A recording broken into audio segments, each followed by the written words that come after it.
Alright, we are live. Our thumbnail on YouTube probably sucks right now.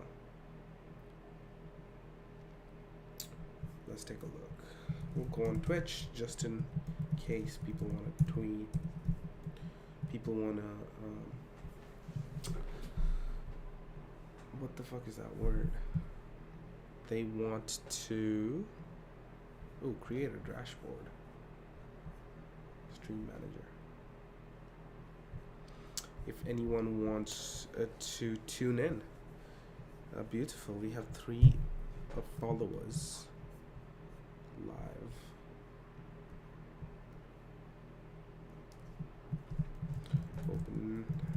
OpenAI.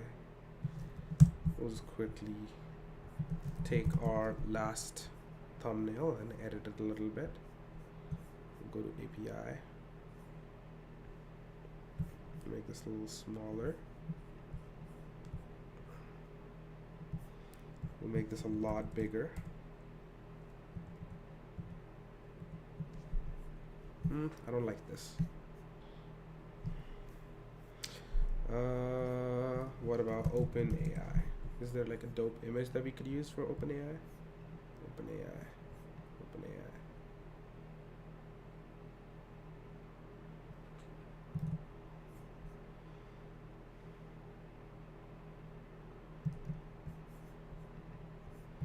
We're just gonna take this and create a copy of this. Scarp. It can do this. I love it. I'm a genius. We don't need live anymore. And we will go here. Oops.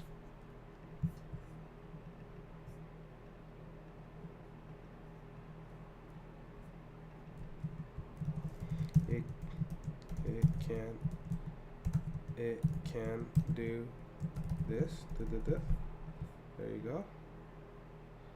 Love it.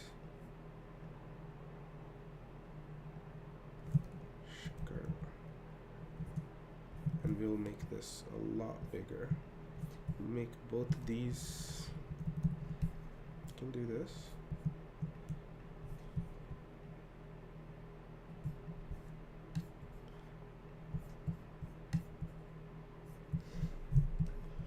Alright, fuck it.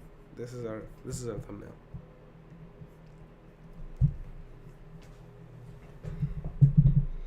I'm gonna set up the premise for this video real quick after I upload the thumbnail. Now, thumbnail. Boom. Save.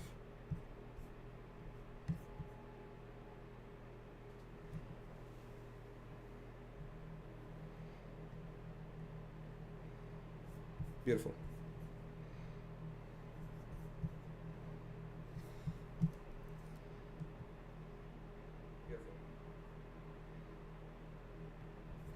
Hey, what's up, Andrew? How's it going, man? It's good to have you on the stream.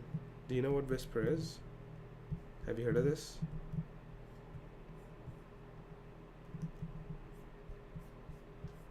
Oh, we also have someone watching on Twitch. Welcome to the stream. We just started, and this is going to be a fun one because we are doing some AI stuff.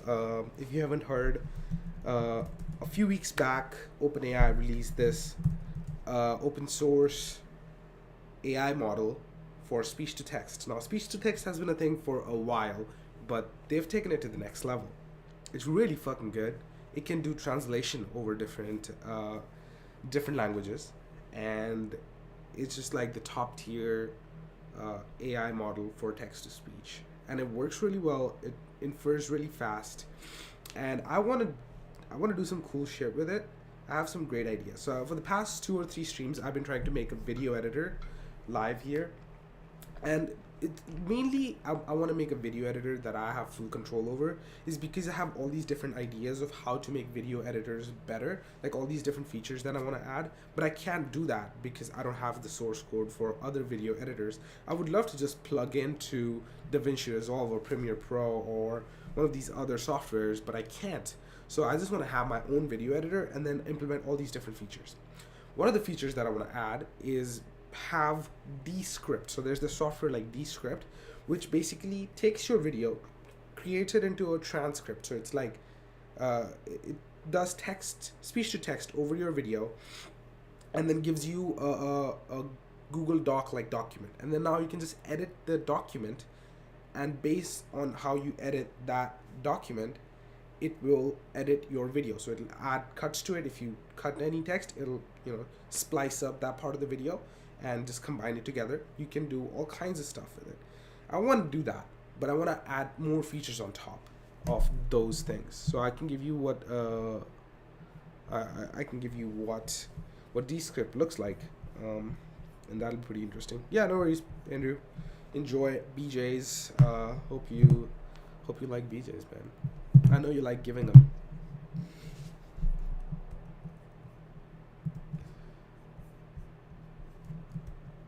But yeah, so Descript. Let's see. I think I've only used it once or twice, but it's quite good. So looks like I've used it for recording editing audios. So for example, this is an audio that I've edited with this. So if I just uploaded this audio. Adding animations with iSat. We need to add a couple more patches in order to turn our tap interaction into an animation. So that's really good, right? It took this audio, converted it into text. What's interesting is I can like select this and delete it, and it will like, see, I've selected this text and I've selected this part of this audio for me, and I can click back and it will remove that part of audio for me. That's really good. And this is one of the companies that is actually backed by OpenAI. So I'm almost certain that they're using Whisper or like a custom model that is Whisper, because I don't understand why OpenAI would release Whisper as open source when they have a company that they've invested in that uses that part that's like essential to that business. Either way, I'm sure this company is amazing. I really like it.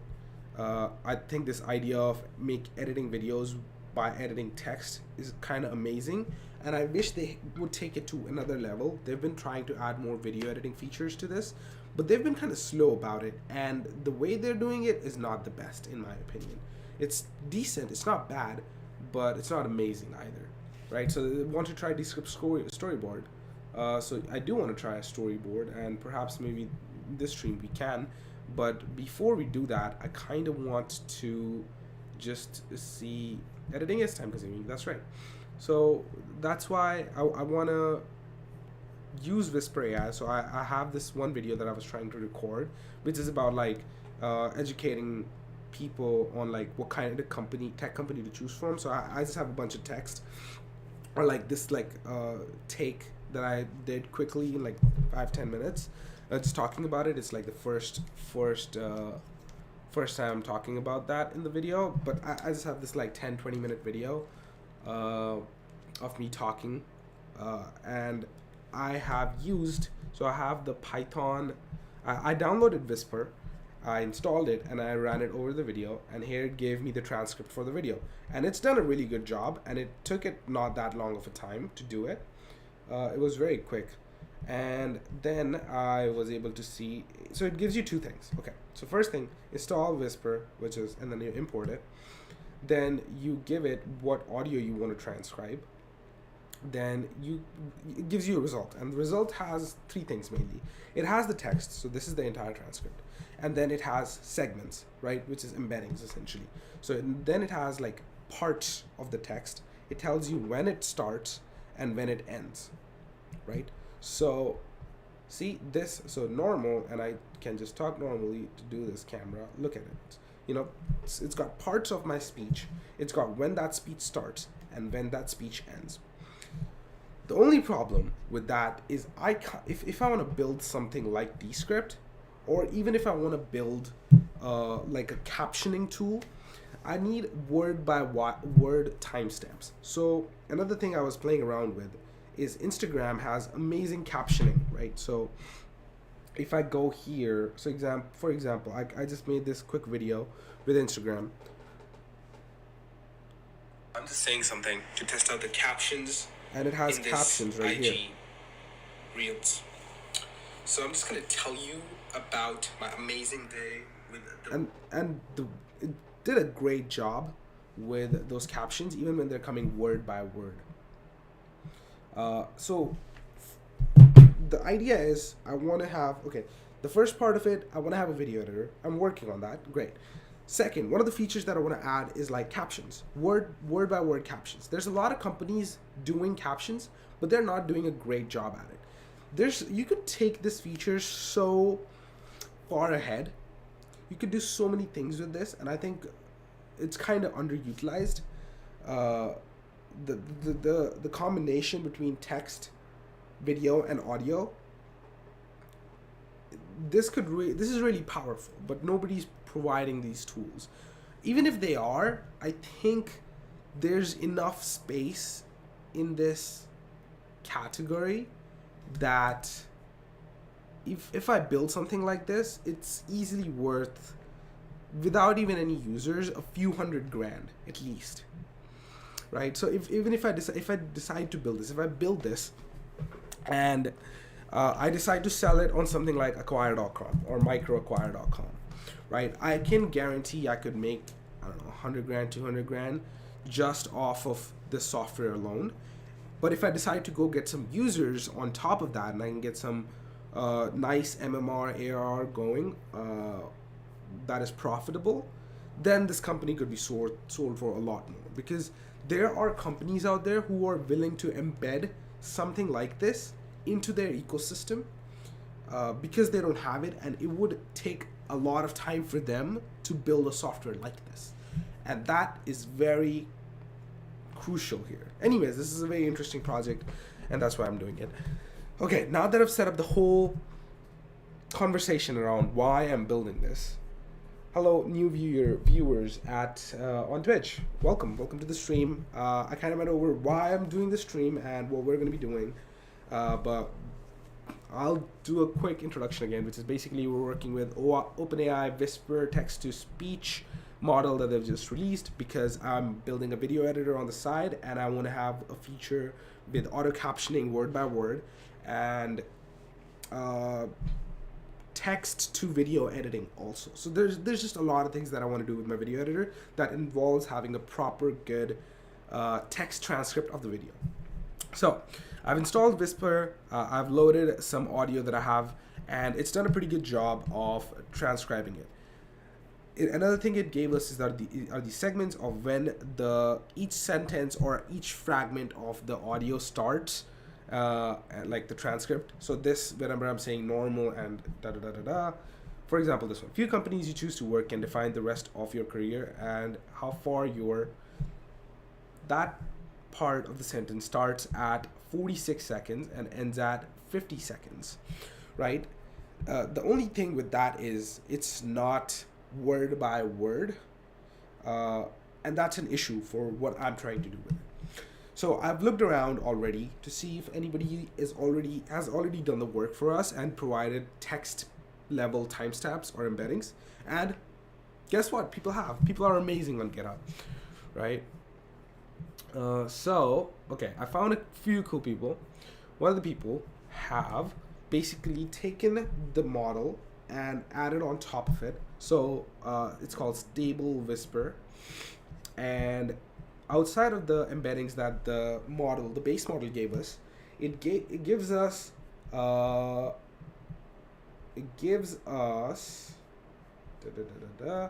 unstable word timestamps right here.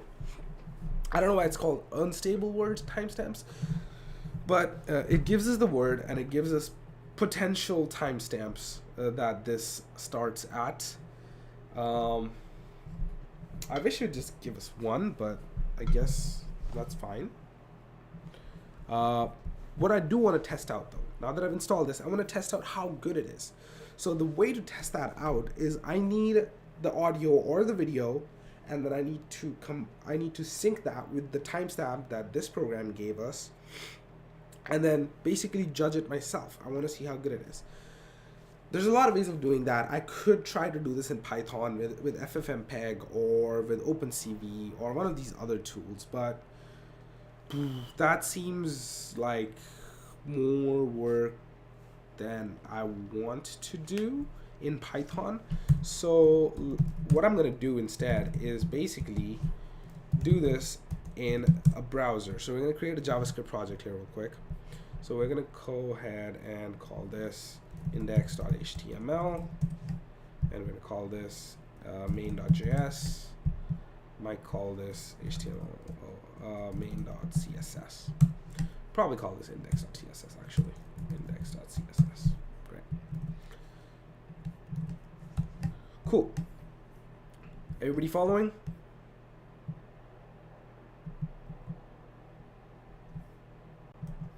Great. I'm going to take that as a yes.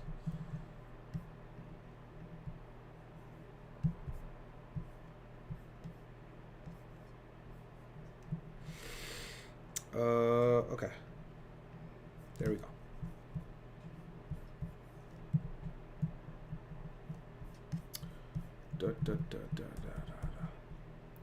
Okay, this is, I guess we still have that running. I need to see. Be real videos. I can stop this. I am gonna take this basically. Actually, I'm just gonna take main.css. I'm gonna go to the top and take the reset. There we go. We're gonna copy this over to main index.css. We're gonna take this. We're gonna copy this over to index.html. We're gonna remove everything except for app container. Yeah, that's okay. And it's gonna take index.css. We're gonna leave the icons in there, and we're gonna leave main.js in there. Great, great, great, great. Beautiful. Now I can start. Go live. I'm gonna close. Do I want anything here? Not quite.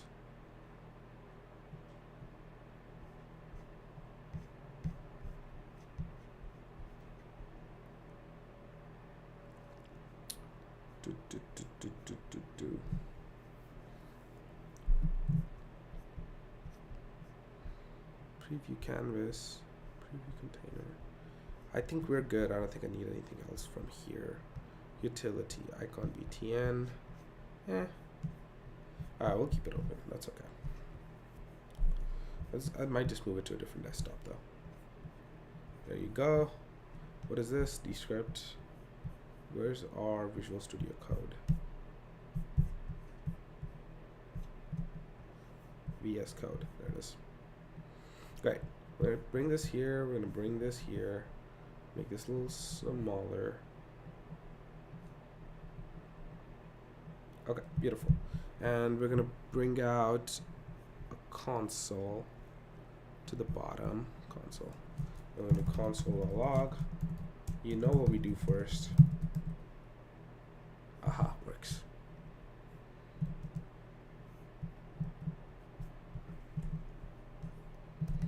Fantastic. All right. Video to text. Video and text sync. Great. I thought I reset everything. Oh, do I need to go over to right here?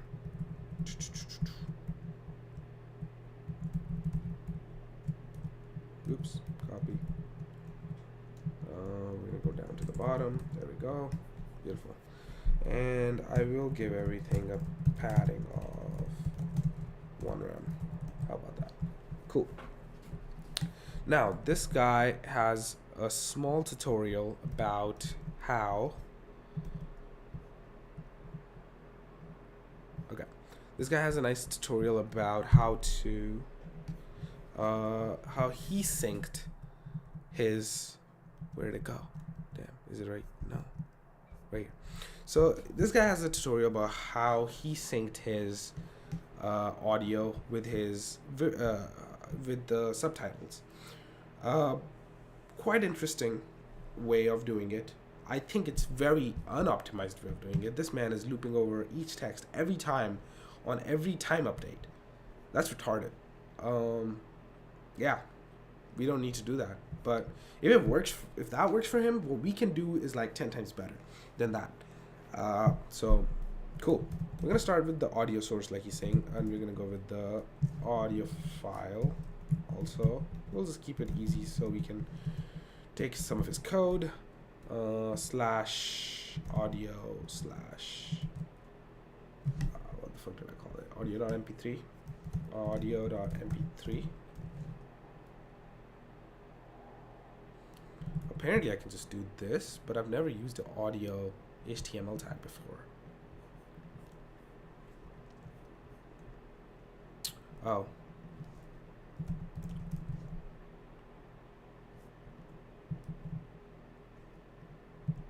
Okay, now what?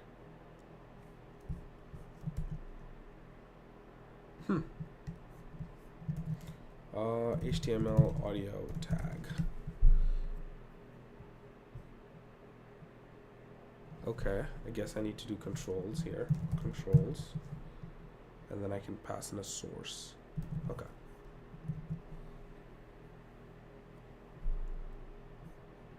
Still nothing.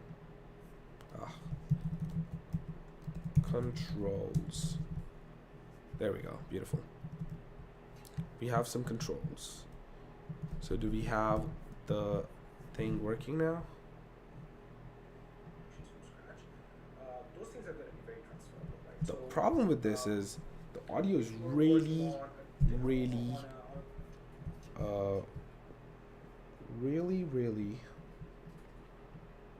actually I don't know if I have desktop audio working. Do I? Wait.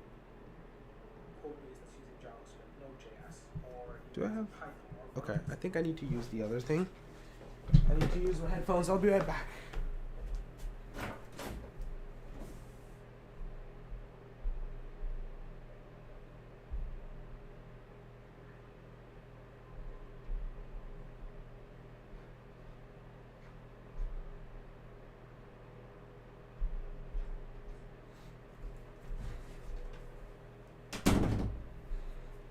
Alright. And then I have to change my audio source here to be black hole. Do I? Things. If you're using AWS or Azure, they go where the cutting edge stuff is happening, where they have the most upside Can you guys hear me? financially, but also just learning wise, but also they get to work on the most interesting things.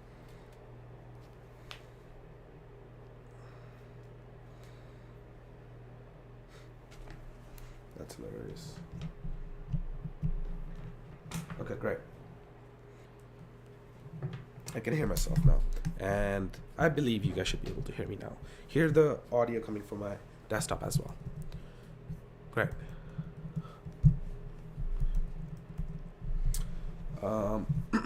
Next, what do we need to do to sync this? So let's go into JavaScript now and do what he did here, which is essentially he got the audio player, of course. Const audio player equals no audio player equals document dot get element by ID. It's gonna be audio file. Sure. I want to get the subtitles. Create subtitle. We will get to that in a second. We will get to that. We will get to that. Give me uno momento. Okay, first thing I want to do, I just want to add an event listener. So I want to go audio player dot add event listener on time update. Beautiful. And I want to go, hey, on this event, I just want to look at sync data. What is sync data? Oh my god, this is driving me nuts. It's gotta go.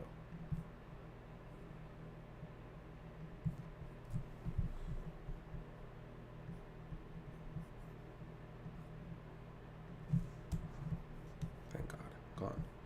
Okay. So he's got sync data, which is, oh yeah, it's just the array. Okay, so let's just take a look at the console on what this event gives us.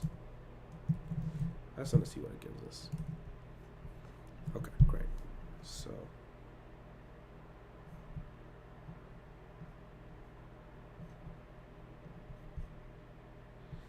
So it gives us the timestamp.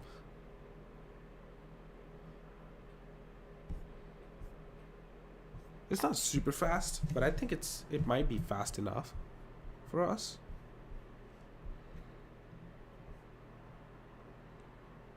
It might be. Not sure if it's going to be fast enough, but we will see. If you're watching me on Twitch, leave a comment so I know if somebody's watching.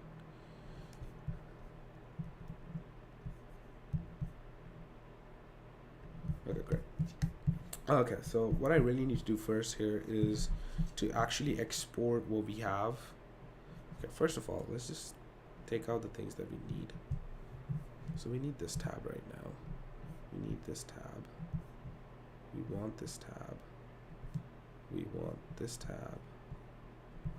We want this tab. And we want this tab. And we want this tab.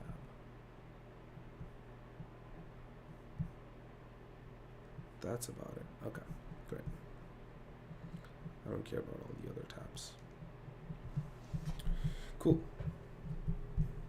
Now that we have this, I want to go over. Okay. For segment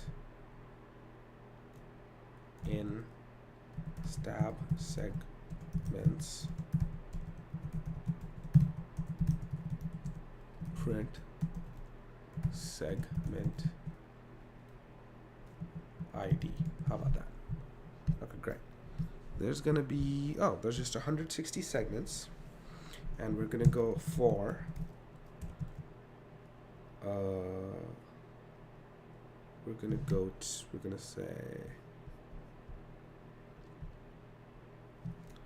times, we're gonna go to word timestamps.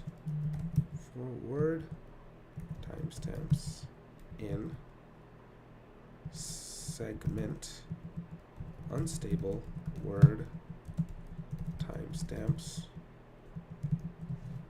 print word timestamps 0.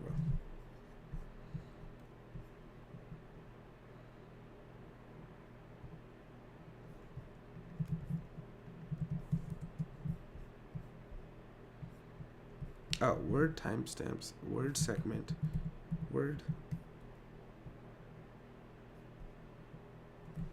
Oh. And then I have to loop into that again for word in word time stamps. There we go. Word timestamp. What is logists versus timestamps? I don't know, but we'll just go with word timestamps. It doesn't really have a start and an end. It just has the timestamp.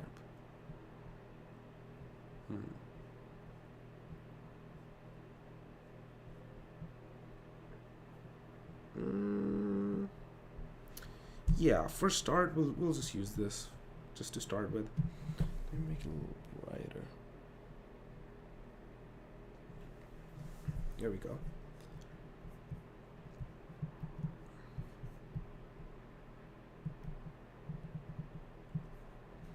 Great. Oops. Timestamps, come on.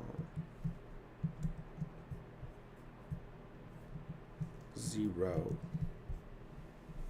String indices must be integers.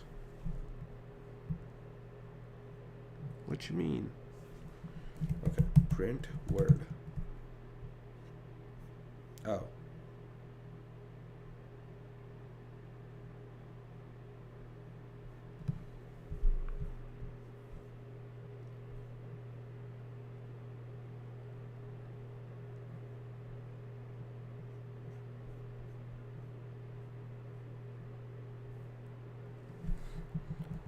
Word timestamps. There we go. No? What? Why?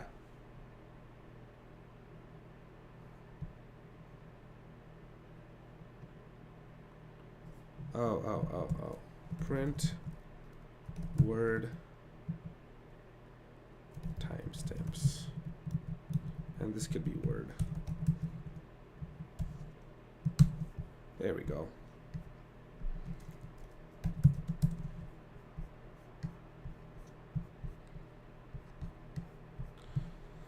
So just to start with,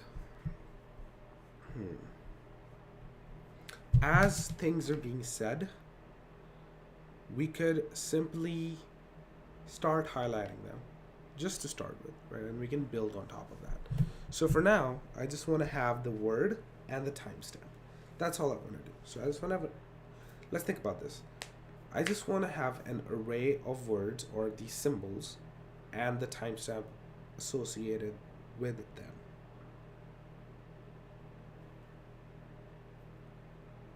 Oh, interesting. In don't. Wait a second. Why is that the case? On what? That is so interesting. Here, don't has two different things going on. Oh, why is that? The company you choose, comma,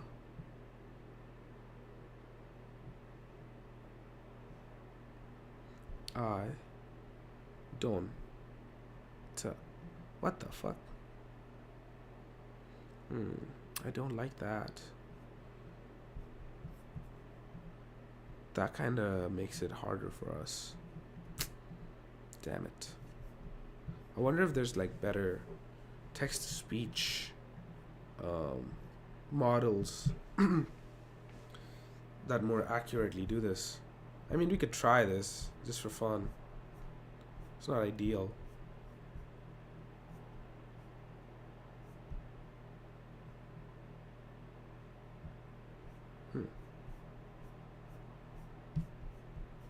We have all of this. Okay, and then we have, I guess we have tokens for each thing. And okay, let's bring this in for a second. So we have this, and then we have tokens.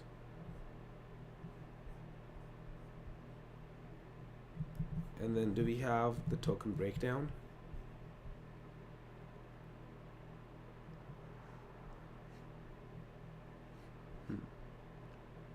I don't think we do.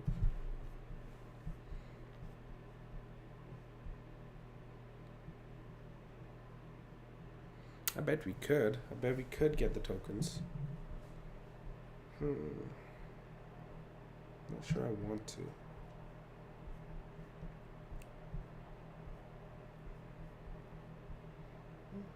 I mean, that's kind of what this is giving us, right? So if I simply select, let's say,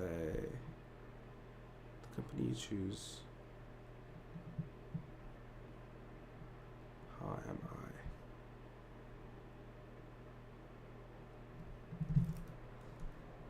Define. So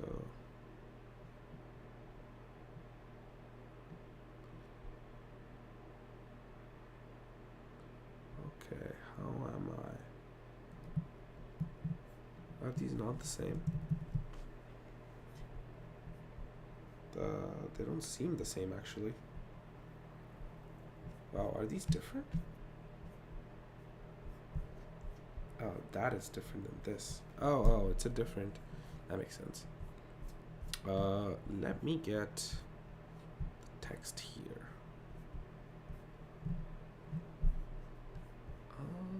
Okay. We want to get results. Shit. We're gonna get results text.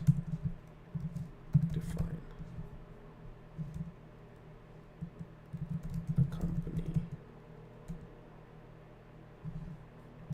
Define.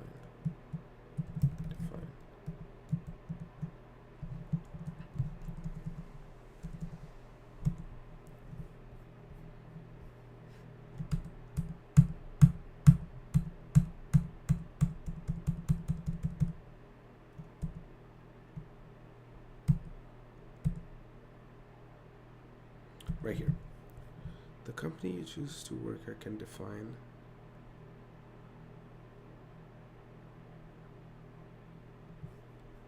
okay.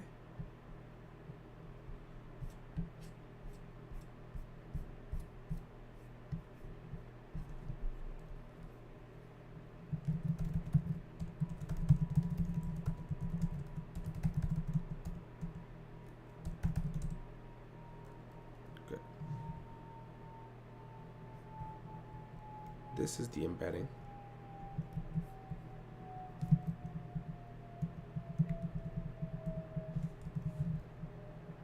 Right. Forget the tokens. Here. But instead, right here, let's add, after each one of these,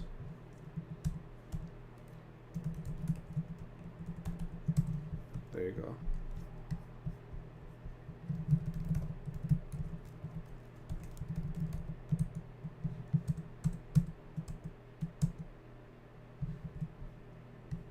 Right here. Oh. Wait, what?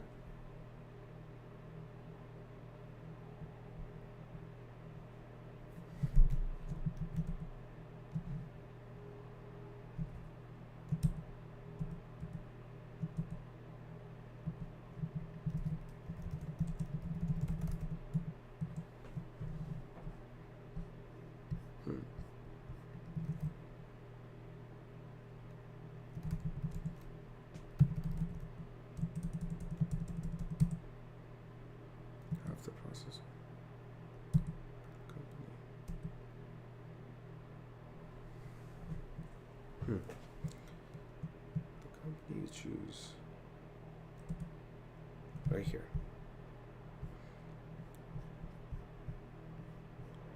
So we can take this. There might be better open source tools to do this exact thing, but we're just going to mess around with Whisper for now.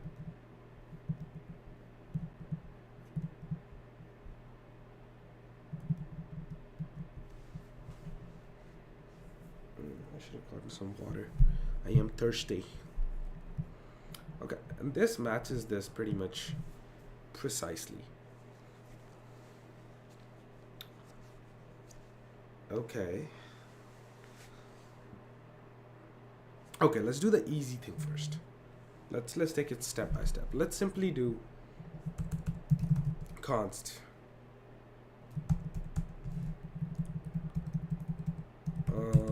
const transcript subtitles sentence let's just call it subtitles, and that'll be an array, and we are just gonna take, let's just take the normal results that we got. Results text, we could do the text, but that's not what we want. We want the segments, so let's get that first. So we'll go for results segment, There we go. It has the text. It has wait.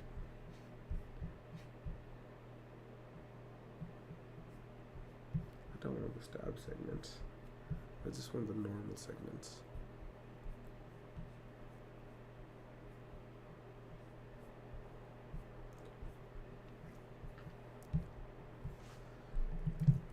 Python create JSON file.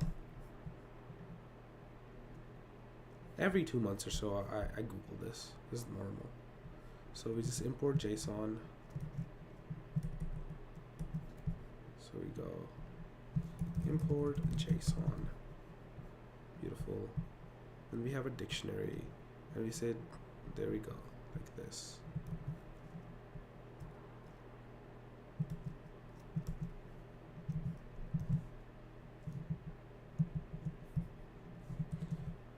Let's add a thing here, and we'll go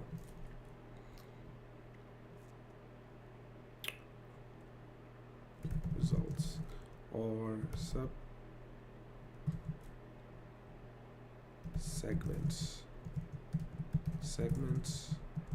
equals a new array, which is gonna have 4 segment in results segments. We're gonna try this first try, and we're gonna raw dog it. Oops, sorry. We're gonna raw dog this real quick. We're gonna go we're gonna say segments dot append, and we're gonna go text is going to be segment text, and it's gonna have segment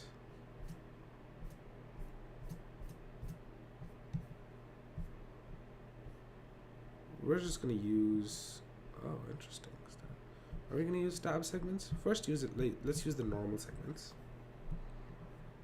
And maybe it's gonna be nice for us. We can just create multiple of each one of those. Damn, that could be actually pretty nice. So we're gonna do this for segments, and we're gonna do this for stab segments. So let's do segments first. Segments text.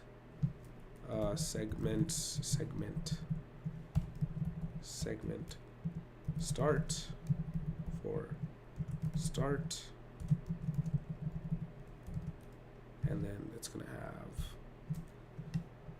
end at segment end, and that's all we should really need. I don't know what his offset is. Isn't the offset the same as start?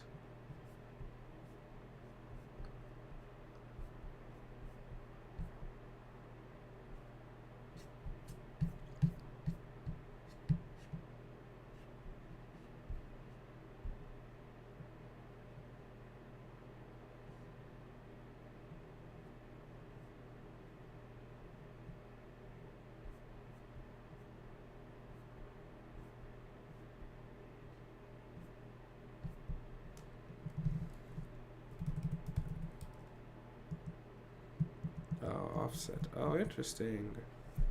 That's actually next offset.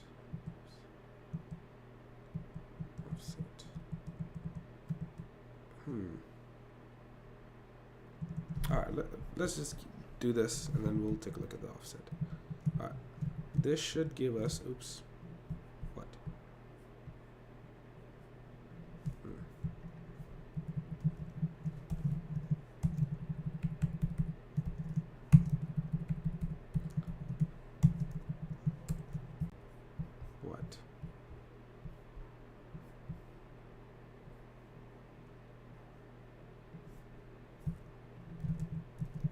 Sometimes I really want to use.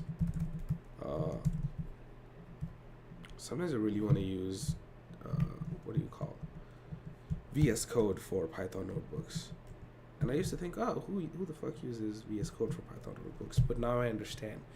Jupyter is kind of old school. I kind of want Copilot around me, so I don't have to Google simple things like this. right here. You know, it's kind of useless. So we want to call this, oops, I wasn't done with that, I guess. I should have copy pasted it. Alright, now we're done with it.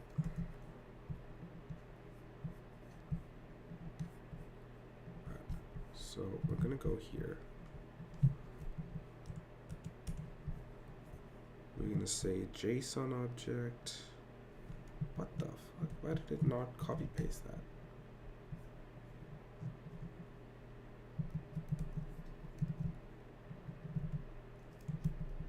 That's unbelievable.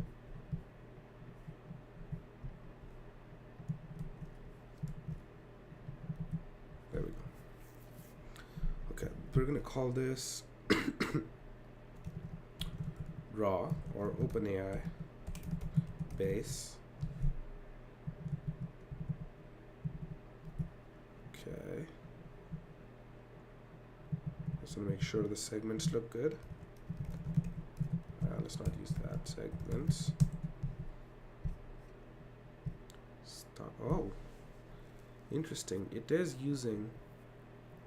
So this is not really Whisper's default. It is using.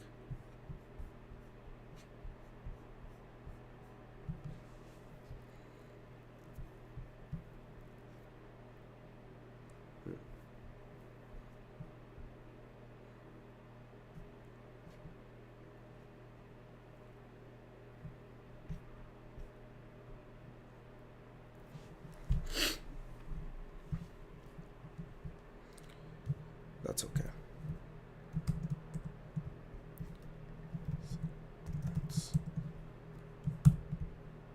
It's not OpenAI based, but that's okay. We can. All right, there it is. Looks great. Great. All right, let's get rid of this. And I just want to load subtitles from a JSON file. Can I just say, okay, first of all, can I make this a module? It already is. So can I do this? Import data from, we're gonna call this OpenAI base.json console.log data. Is that a thing?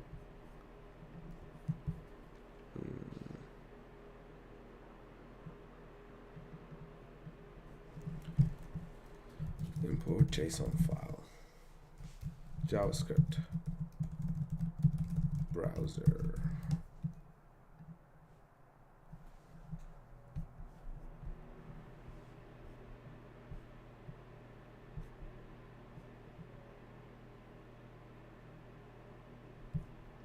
Ooh, very nice. I like that.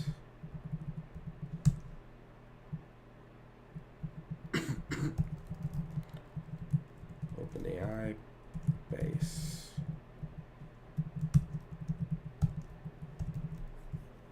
Is that gonna work? Oh yeah, that is gonna work. Beautiful.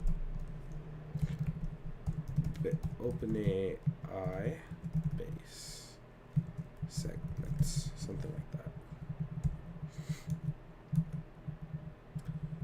Now I can simply go e.time stamp, was it?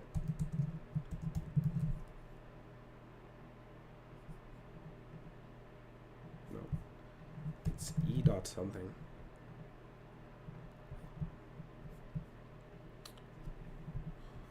Why isn't that pausing? What the fuck? Okay.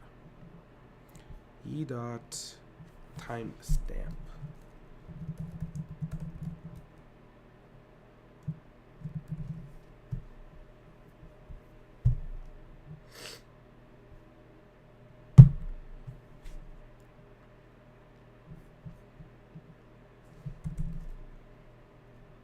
We'll make it easy for now. We'll say current segment is equal to 0.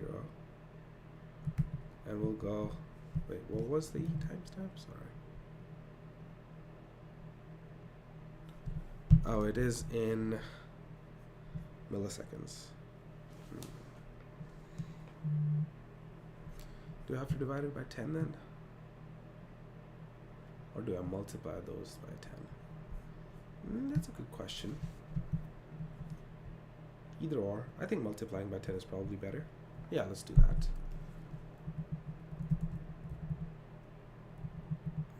So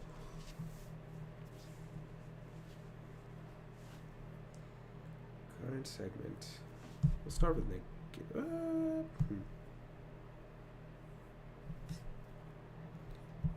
Let's go to subtitles here. We'll go by div p, and we'll call this ID subtitles, and we will go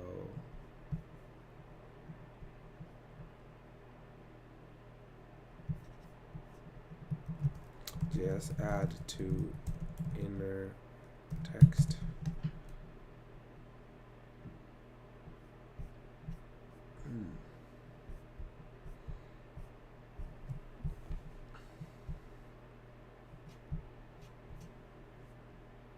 Can I simply add to it? Kind of want to see if I can, because then I can do const subtitles subtitles p l. Sure. So inner HTML makes sense, plus equals hello, something like that. Is that gonna work? That is gonna work. Beautiful. So we can go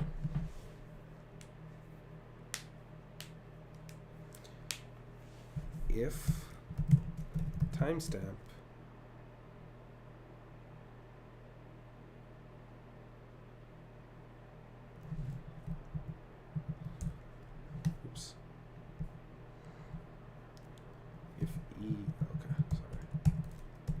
if e dot timestamp. So if the current audio player's timestamp, if it's greater than or equal to,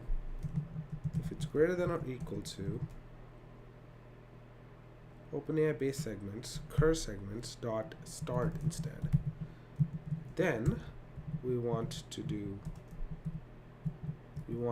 add to that by dot text. That is correct. And we want to add to that. That should do it. All right, let's see. Whoa. Oh, I forgot to add this. Start times 100 by 10 or 100. So the timestamp we have here, console.log, timestamp console.log. All right, let's see.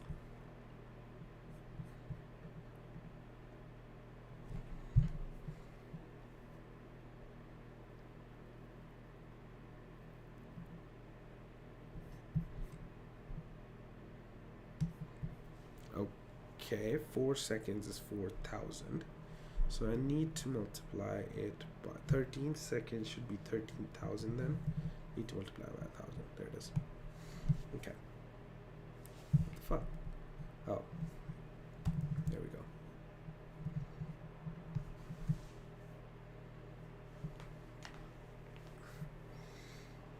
Let's see. So as soon as I start speaking around 13 seconds, we should start seeing text on our page. That was a little earlier.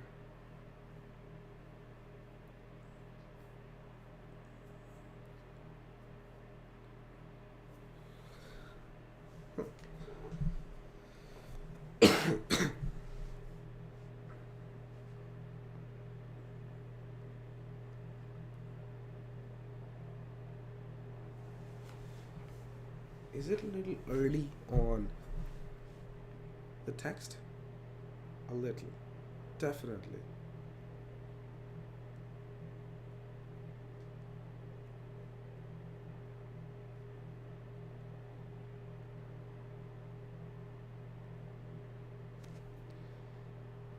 Hmm. It's definitely a little early, I feel like.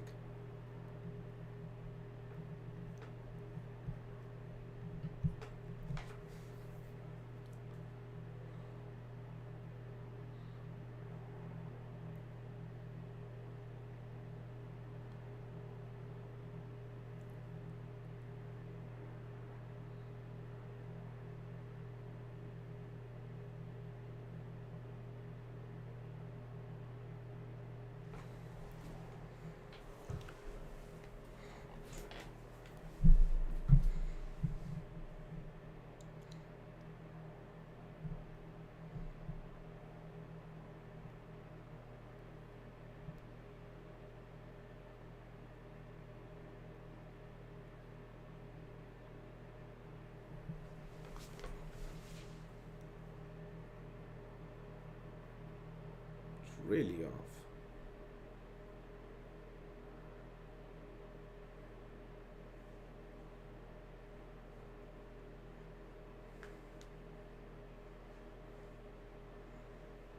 Hmm.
Hmm. There's a lot of difference between that. Am I doing something stupid in my code?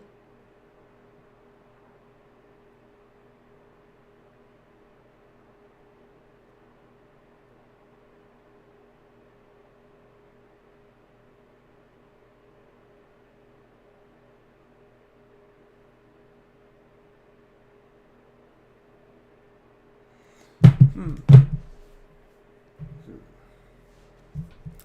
What's stupid what I'm doing here? Hmm.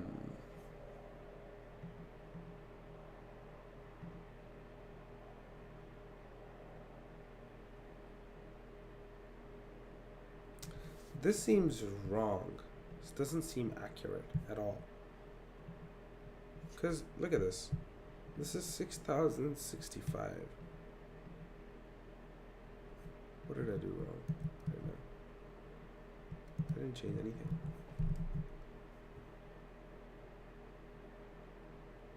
Okay.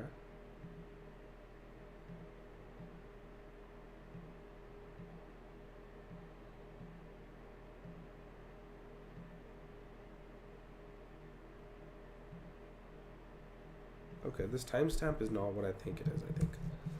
Yeah. Console.log.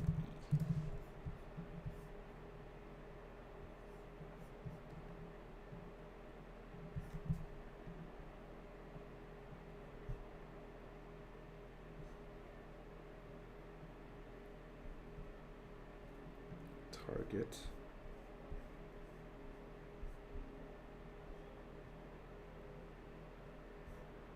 Controls.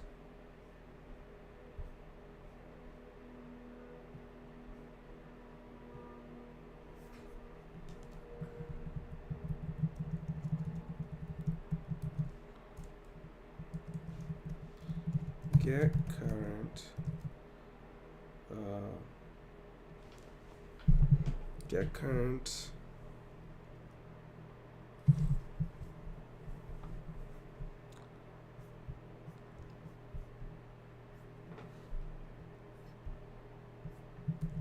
JS get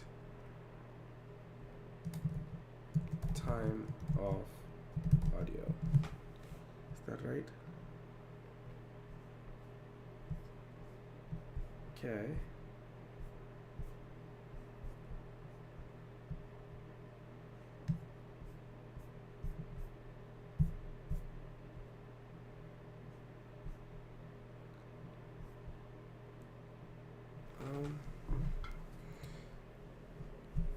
Hmm.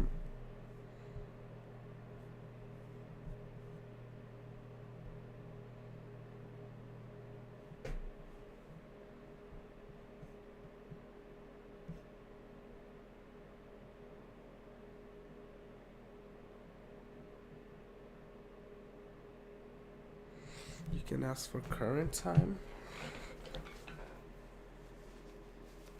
Okay, so instead of timestamp, I think I need to ask for current time. Console.log audio player audio player.current time. Is that right?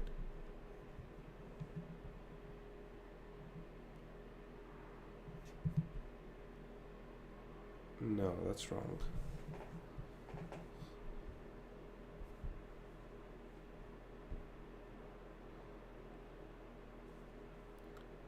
.src .current time.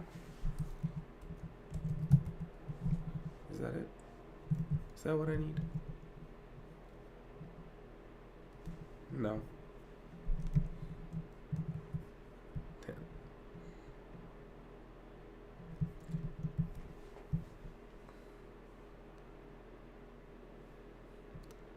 Audio.src sets it to that.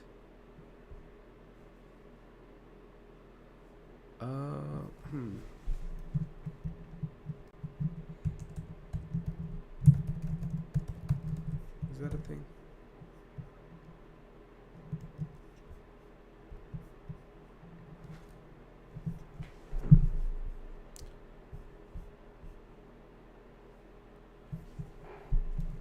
JS audio get current time.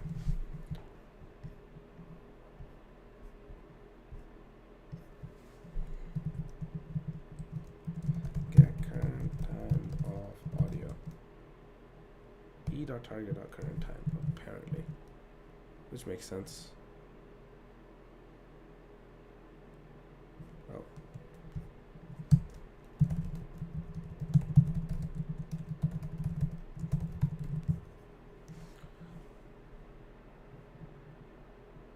Okay, I guess I no longer need to multiply by 1,000. This makes a lot more sense. I don't know what the timestamp was for them.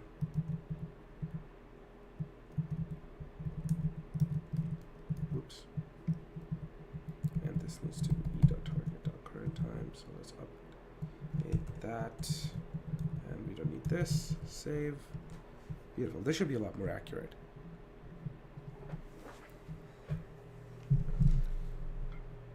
Just gotta wait 13 seconds.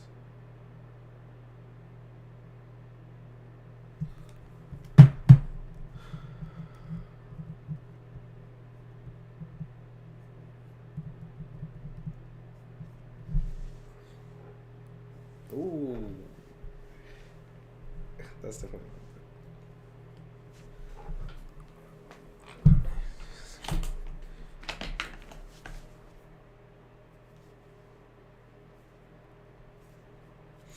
So maybe I don't understand the way these the AI models work, but I don't know why they I guess it's not really breaking it down based on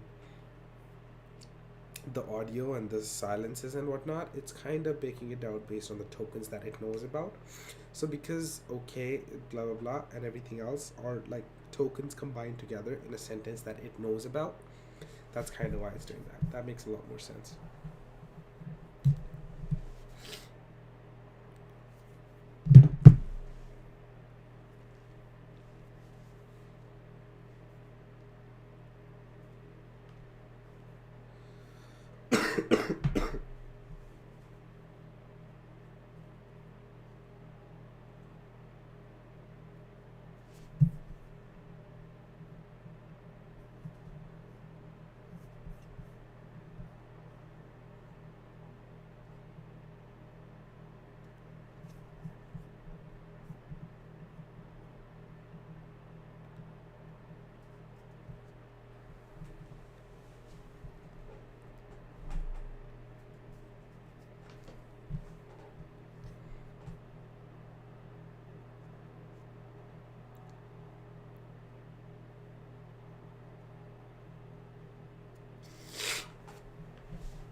Okay, this is great. This is fantastic.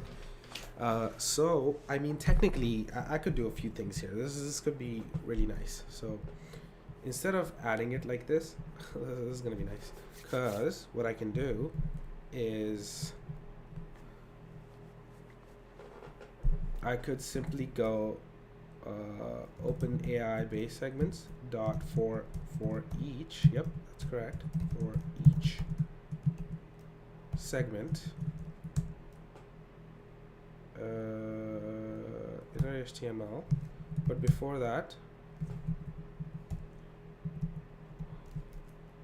create a new span for each segment.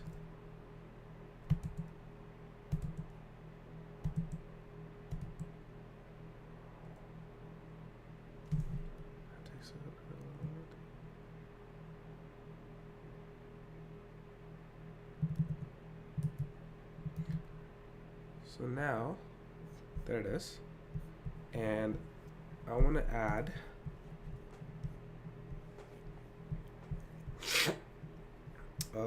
let's add some stuff to this dot segment.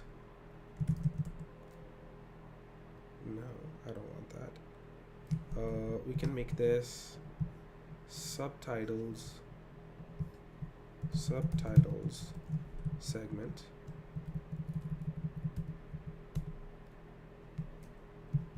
No, I don't want that. I just want it to, on hover, I want it to have a background color of short.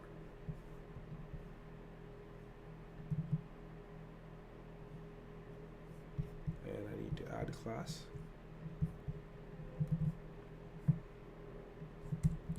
Add class to span.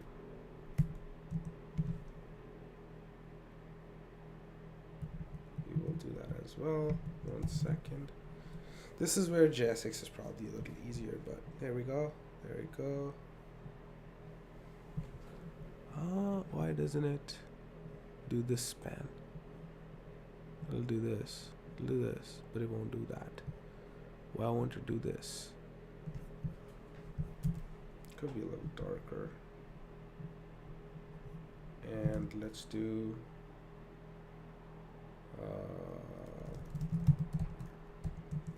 pointer cursor. What? What do you mean?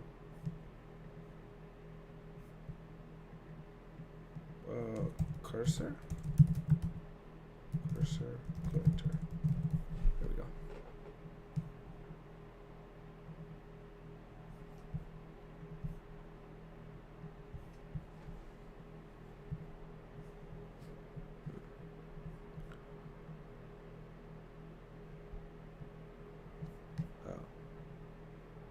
Why?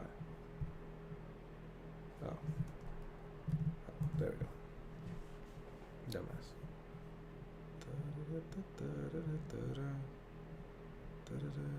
Oh, okay. This is gonna be great because I want to add on-click handler. Add on-click handler to span. Ooh, I like that. Yes, yes, very good.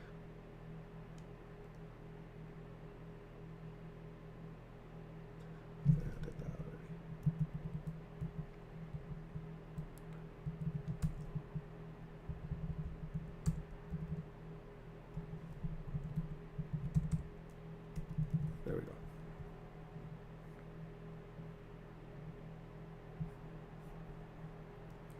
And I wanted to play.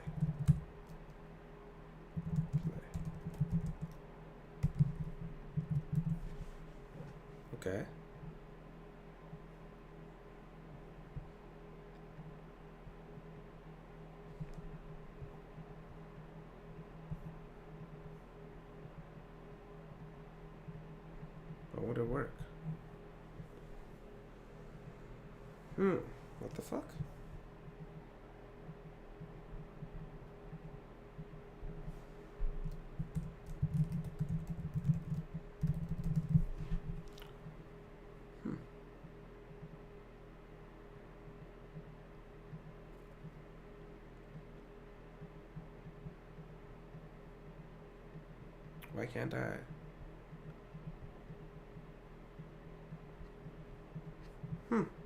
That's hella weird.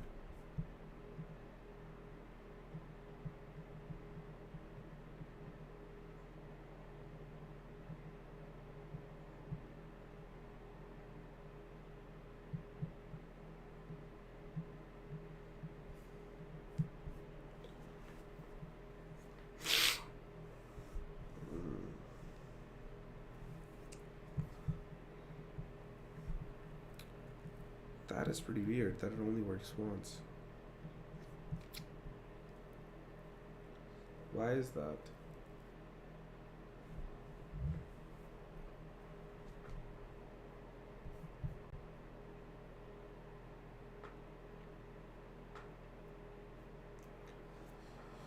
Brr.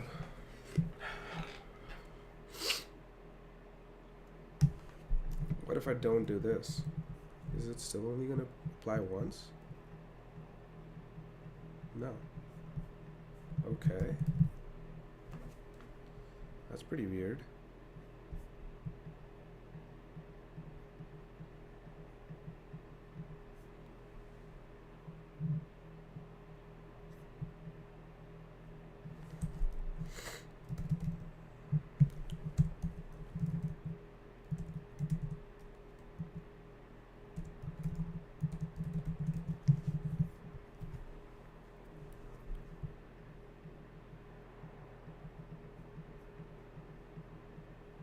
Huh.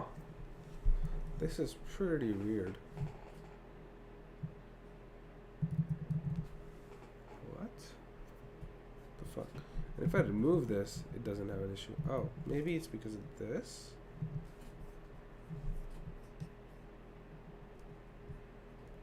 I don't think so. Oh, it could be because of this. Duh. Idiot.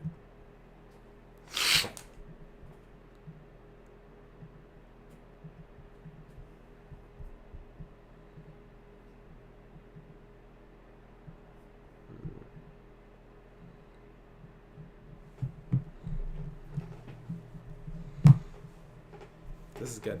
This is good. Here's why this is amazing, right? So now we have like this, these segments. These segments are bigger, but now we could break these segments down by word. And if we choose, we could only do words. And then we're getting closer and closer to our goal of having something like Descript, which is so crazy that we could do this in so little amount of time. And if I am able to build out my video editor, which I fairly straightforwardly should be able to, I don't see a reason why I won't be able to. You mix it with something like this. Oh, we're talking. Oh, baby. Oh, shit. I've been like this the whole time. Damn it. There we go. Okay, so this is what we're doing, by the way, since you couldn't see before. So you can click, or we'll go to, they go,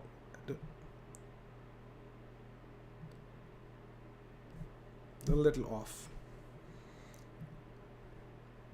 That's really good.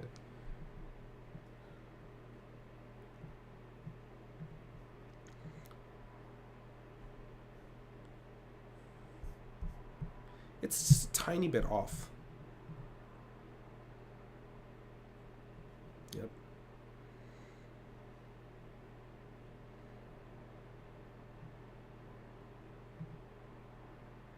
So what I'm noticing here, okay, let me pause this.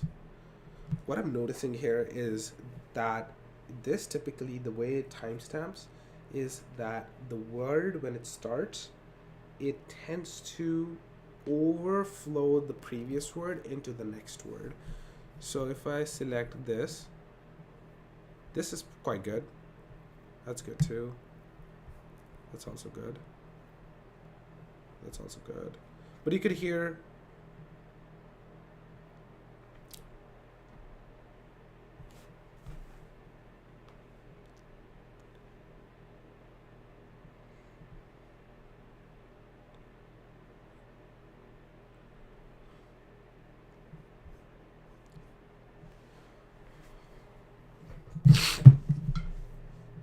Okay, that's pretty good in my opinion. Still, like I'm not complaining about that stuff. That's good. It's good shit. Okay, whole word timestamps. So, since I'm not even really using the, just to have an easier way to test this.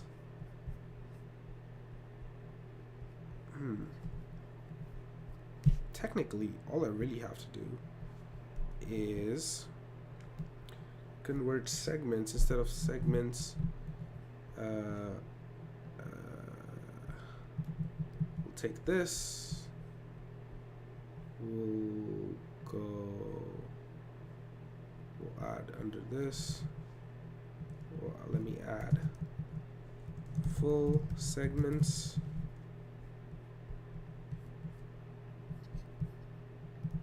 And we'll go token segments, token based segments. And we'll go token segments. This is probably not going to be ideal, but we're going to do it anyways.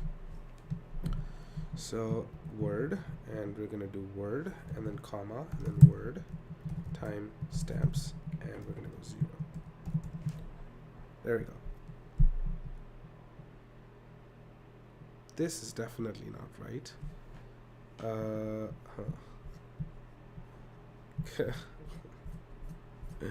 No. Alright, instead of using, we'll use tab segments. How about that? That is what I'm using. Well, this is after this. So that makes no sense. Shit.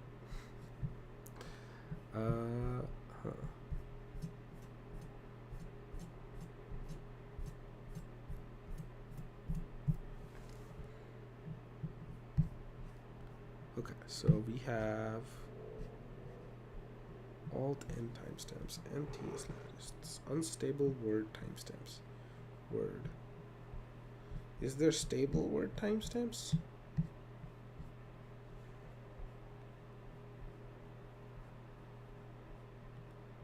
I was hoping for something better.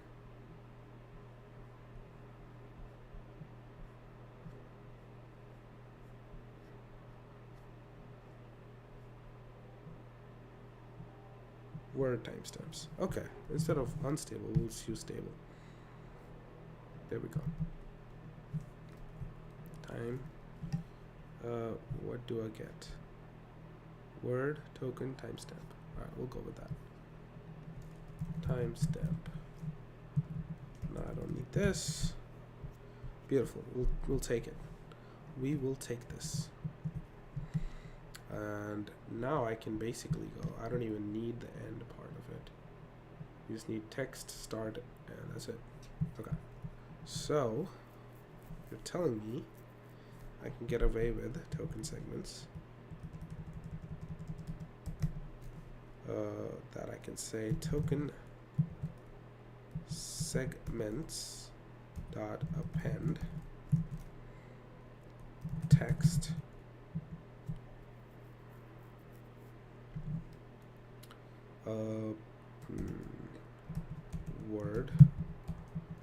word, and I can go start word timestamp and oh my god, and I can just go token segments. Let's comment this out. Always forget that. There we go. Okay, we'll take it. We'll take it. Now I just need to dump token segments.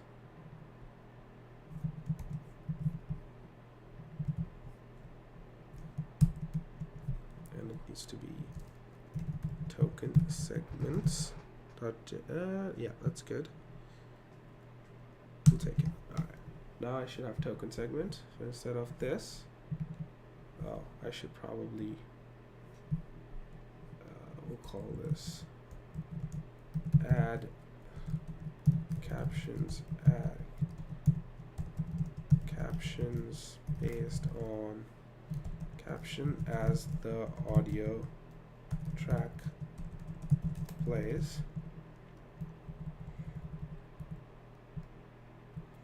And we will call this word segment from token segment. Oh, I don't know why I call it token segment. I don't need OpenAI based segments right now. I need word segments. Beautiful. And that's it. Let's see how good that is.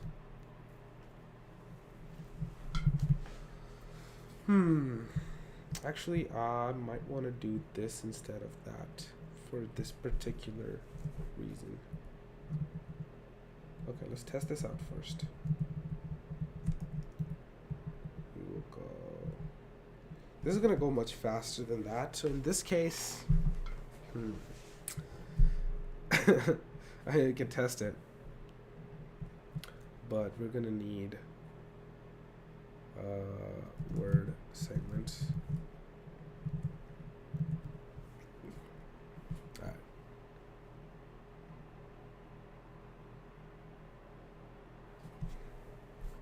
This is definitely gonna skip some words because the audio goes quite fast.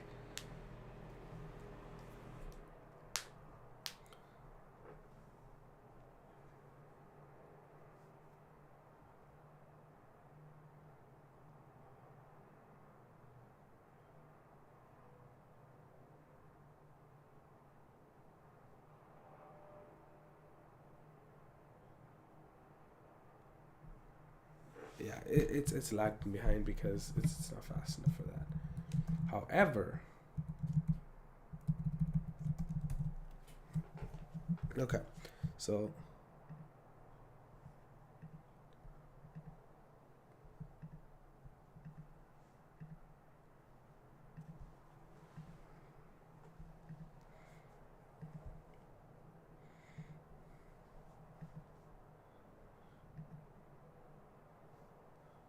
okay is not at the right position. Okay is so off.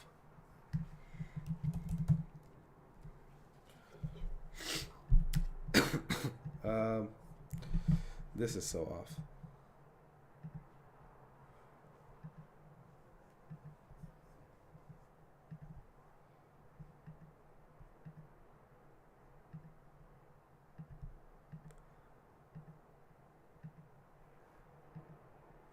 Really?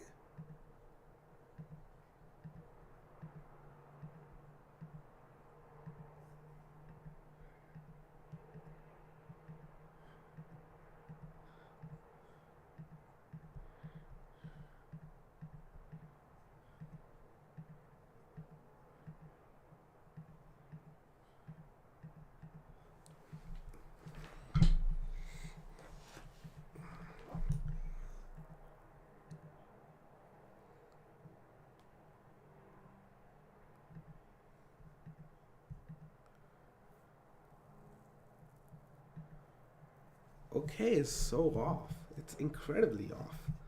It's not even close.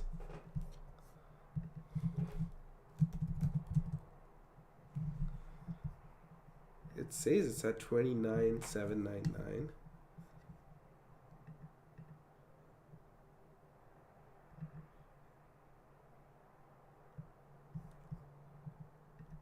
It should be at like 33. This should be at like 33.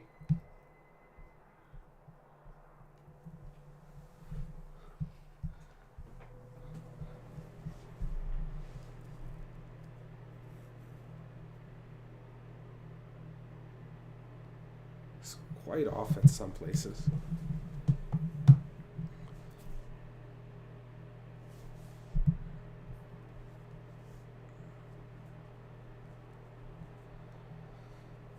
Okay, this is okay. This, it catches up. This is all wrong.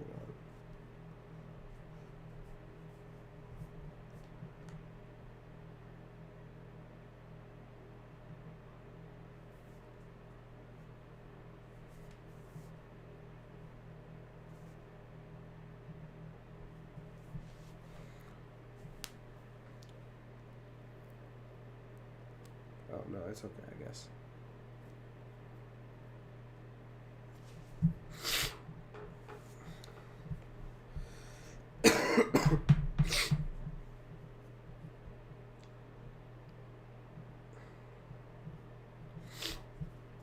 Okay, so from here, can we go and simply say, based on the text I select, first of all, can I show the audio as a waveform? Okay, JS audio to waveform. Okay, what the fuck is this? Wave surfer?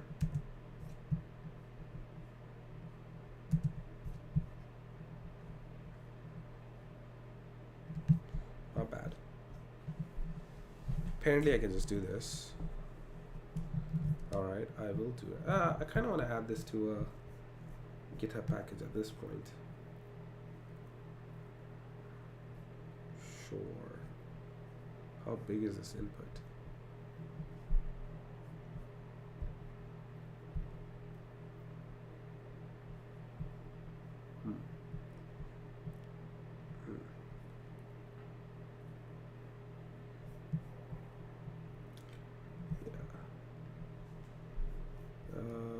Let's add a dot get ignore. Dot get ignore. Oof. Oh no, is VS Code trying to load this in memory? Please don't do that. VS Code, please just stop. Dot get ignore. Alright. Get, okay. Can I just ignore all files with type .mp4. So let me write it.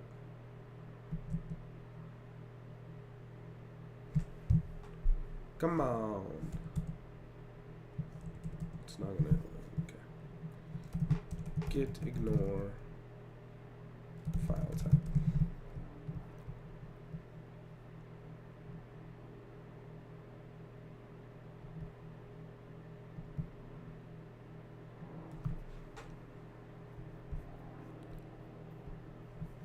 Star.mp4. If it's a video file, just ignore it. And we're gonna go get init. We'll call this github.com. I'm gonna create a new repository.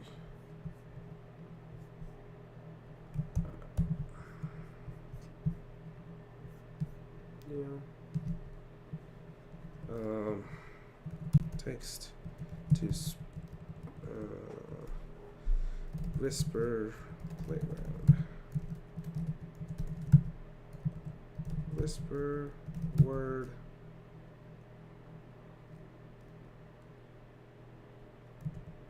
audio to words.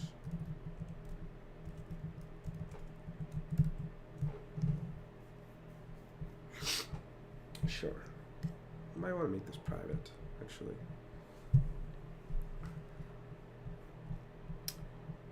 Great.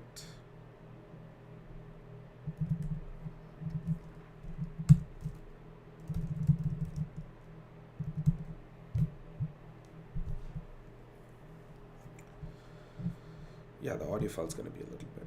That's okay. After this, we're going to start adding stuff to this.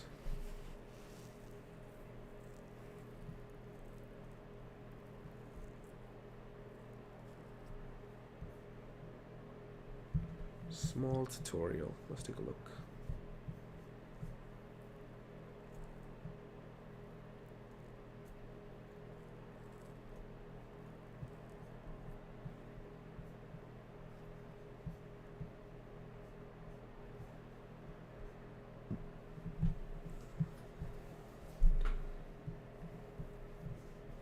Get duration.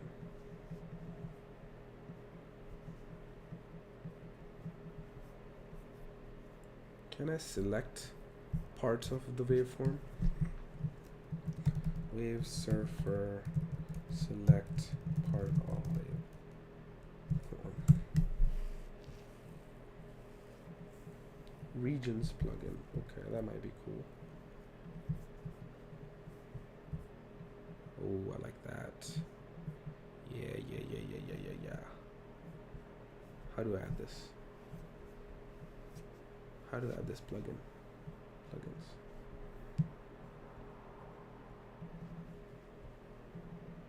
Beautiful, beautiful. Yes.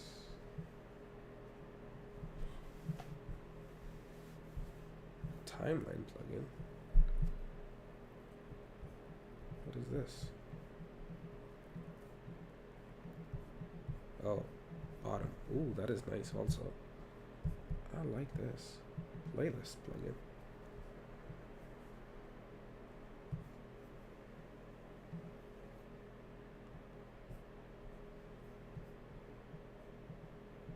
Microphone plugin. Hello. Hey, this is Akshat. This is kind of choppy. It's not amazing.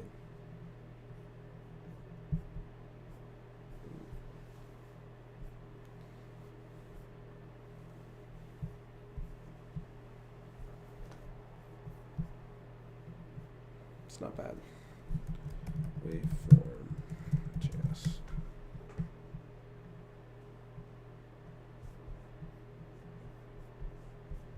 Is there a better way to do this?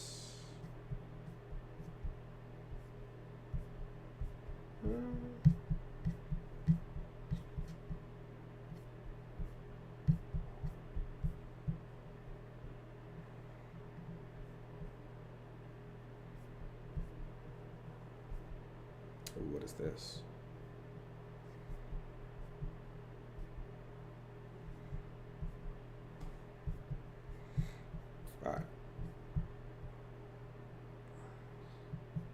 Tone.js. What is this?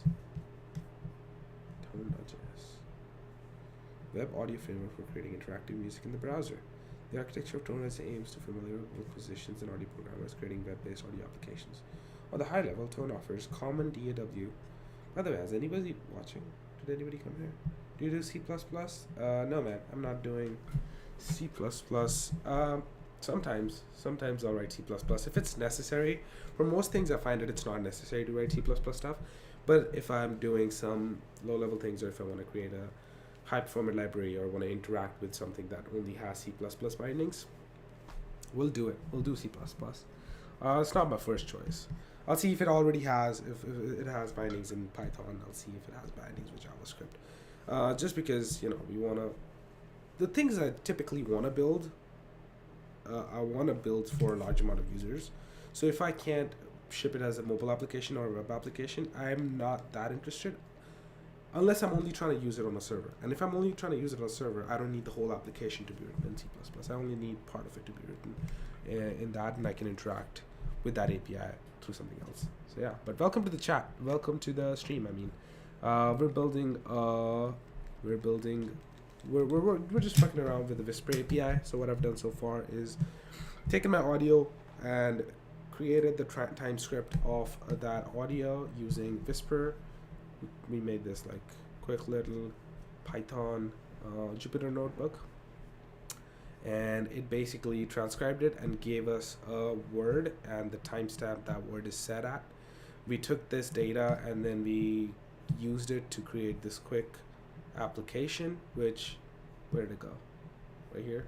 Okay. Which basically you can, this is the entire transcript for the 17-minute video, and I can click on any of these words and it'll take the audio to that timestamp where that word was said and continue from there.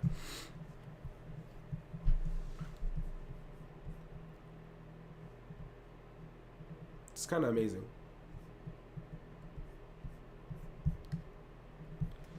Yeah. So now I'm looking at like, okay, how can I select? So if I select part of this, let's say I select like, I don't know, 4 different words here. This is going to be really hard, but okay, let's say I select this. How can I select the same region in the audio file? Right? So first I want to see a wave representation of the entire file. Then when I select this, I wanted to also select that region in that particular wave file, which will be pretty nice to see. What are you saying? I don't know, man. Well, what part are you asking about? Can you not hear me? Hello? I swear to God, you guys can hear me. Let's see.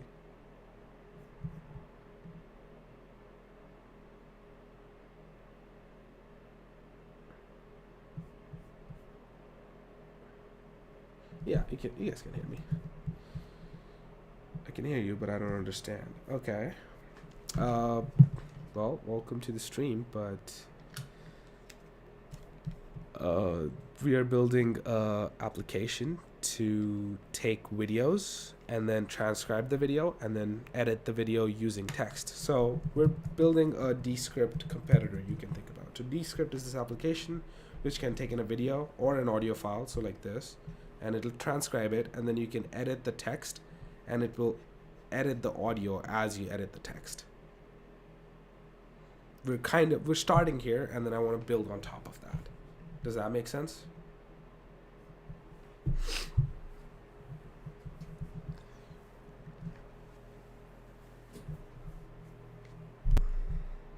Cool idea. Thank you. Yeah, I think this idea of like being able to edit videos and text through edit videos and audio through text is a really good idea, and they've done a great implementation of this. The only thing is, I think they could take this much farther, right? So I don't know why they haven't added things like actions. So like I want to be able to come here and I want to be able to say like slash zoom or da da da da da, like add a secondary video or add a cut here, or like take this and just automatically use AI to take this and add automatically have GPT-3 or something edit the video for us, right? So now that we have the transcript, great.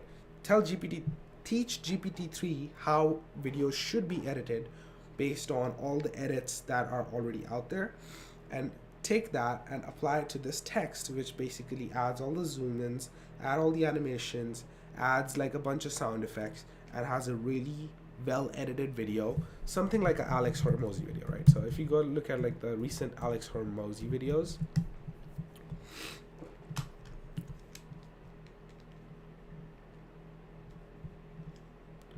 okay, yeah, sure, this one.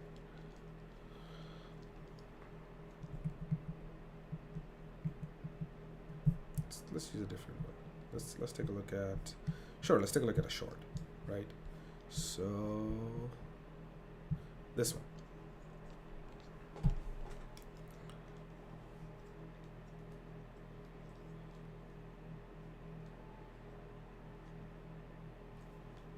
First of all the text captions could be they are auto-generated, and a lot of softwares do this, but they don't do it this well. If you take a look at like his captions, they're different colors, they have animations, they pop in, there's like emojis right next to them, there's other animations and sound effects going on.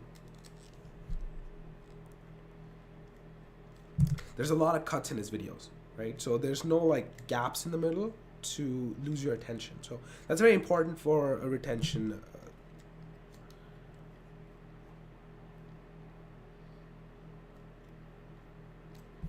Okay, great. Let's take a look at another video just to set the point across. Okay, just notice on how many zoom ins, cuts, and like all these different things happen. And like every cut for B clip, and these B clips are not crazy. B clips are like the clips where he's not talking or it's not, his face is not in there. Just notice how many of those are in there.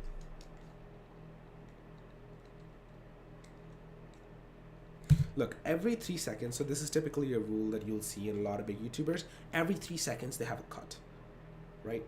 And a lot of time is spent doing this stuff and adding B-rolls, adding animations, all these things can largely be automated in my opinion. Like these things are nothing crazy. So that we're gonna start with. So there's a side project that I'm also working on, which is creating our own video editor. And we're gonna combine it with this. Anyways, cool. let's take a look.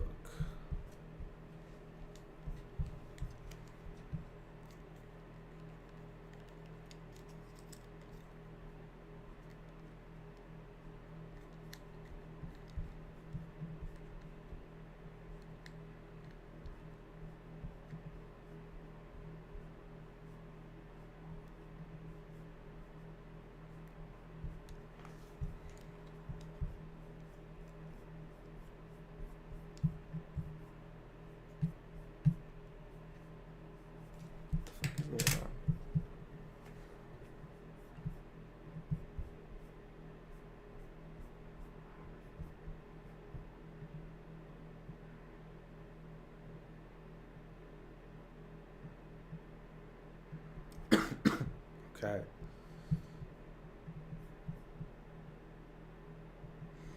How accurate is it?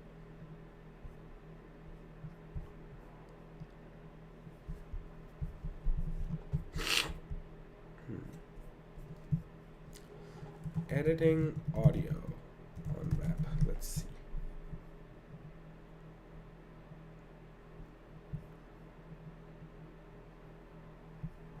Okay.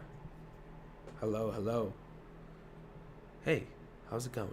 This is Akshat Giri, speaking to you from Lathrop, California.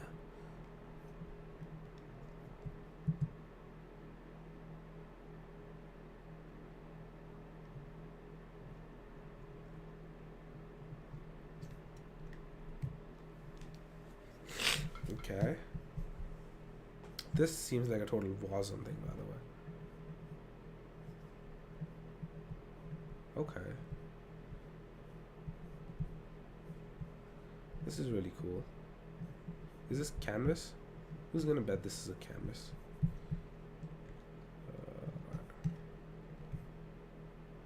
Canvas. What is this? This is HTML stuff. Yep. Wow. This is well done. Not bad. Is this open source? It is not open source. Oh, interesting. NPM, okay, free open source and easy to use. Oh no. Open source.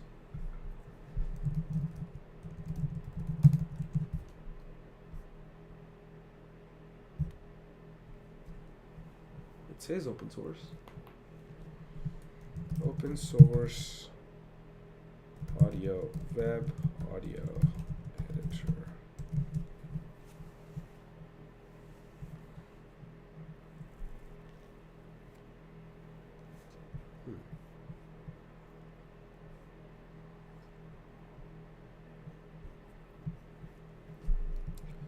Audio editor JS. Let's take a look.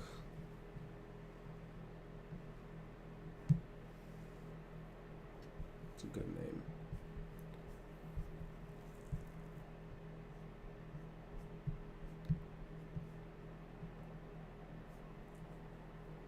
Damn.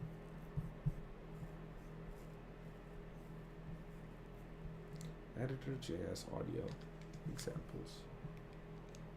No. Ooh, howler.js. Ooh. This looks not bad. Audio sprites.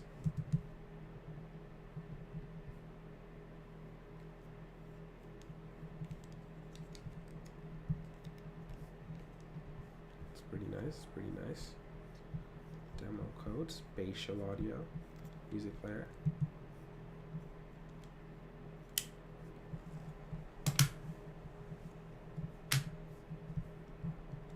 Not bad. Oh, not bad.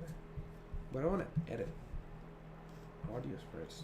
Easy to find control segments of files with audio sprites from the precise playback and low resources.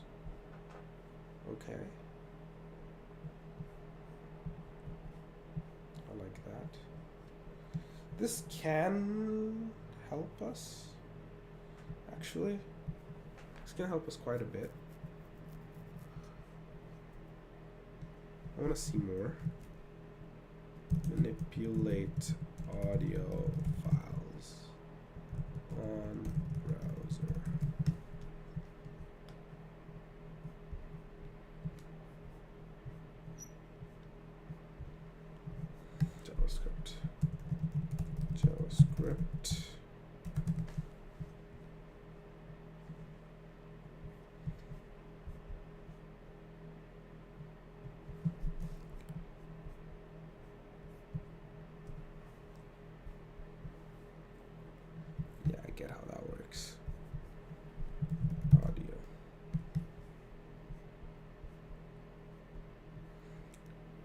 audio context. Da da da da da. Create by CAD filter. What is that?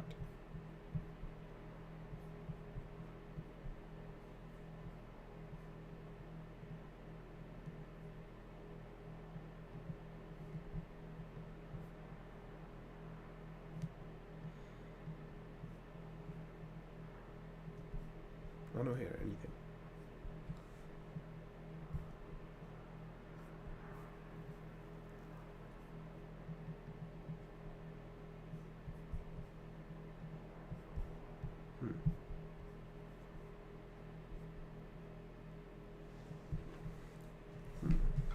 Interesting.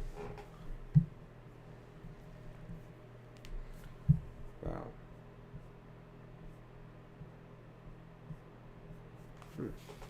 What the fuck is audio context?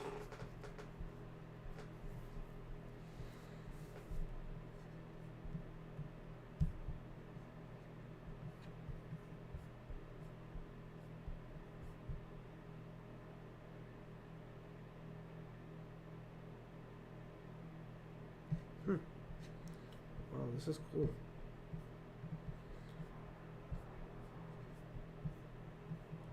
Web audio API. Let's take a look. Input effects destination. Okay. JS. Clip audio.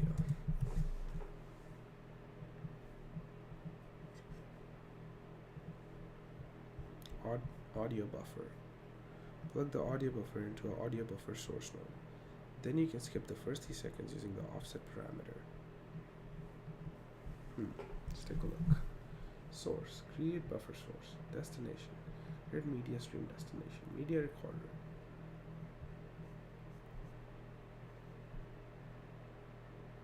Decode audio data.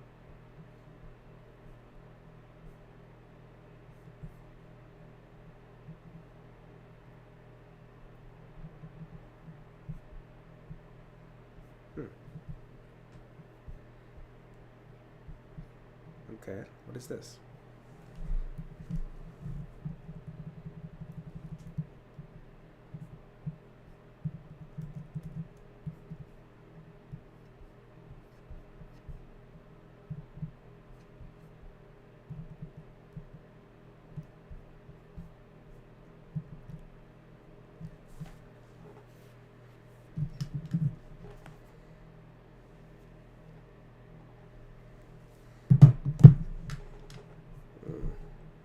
That's not what I'm looking for.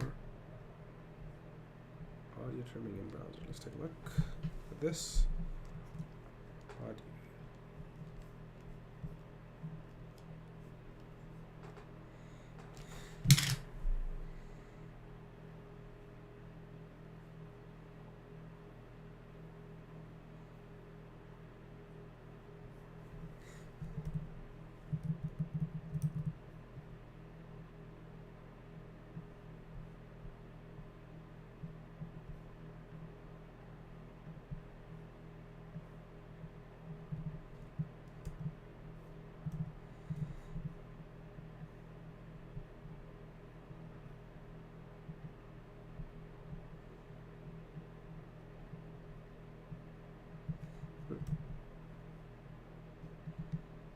This totally looks like an Electron app, dude.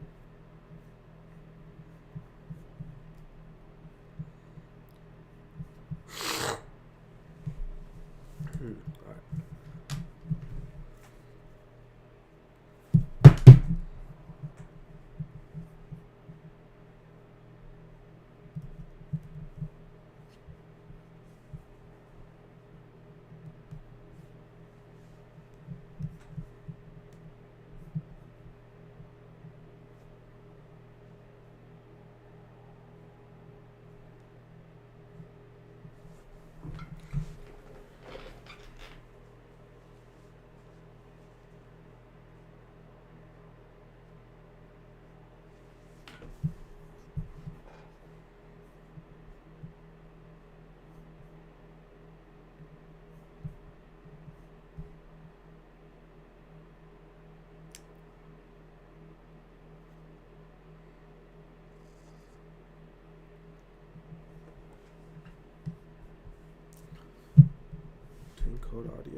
Does this still work? There's no way this still works. Alright, this still works. Skip. Choose a file. Let's see what happens if I choose my file. Is it documents, projects, Whisper, audio, MP3.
Wish I could delete it.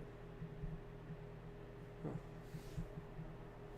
Okay, I mean, it's pretty good.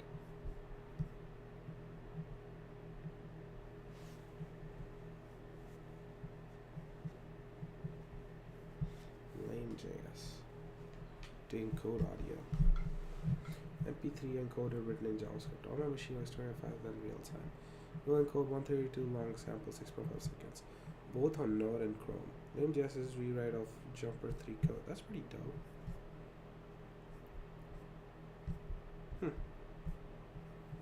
Nice. Wave surfer. Okay, I think there's a lot more education I need around this audio stuff to be able to do it well. Wave surfer seems ideal. So, okay. How about it? Last goal of today's stream. Let's just display the audio that we have in a waveform using this wave surfer. Okay, it's pretty straightforward. Let's go here. Let's go over to Visual Studio Code, whatever, index.html, and up here. Alright, we'll throw it down here. I could throw it up there too. You know, this is fine. And we will give this a div. Put it right here, and then we'll go boom. Sure. We'll go up here, and we will go and say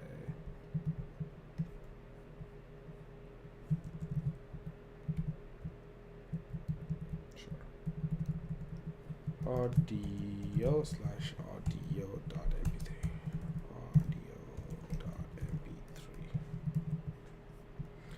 and save. Of course, it's not defined. Sure, probably needs to go up here. There you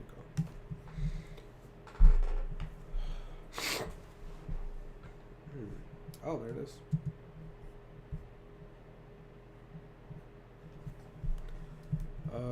Okay.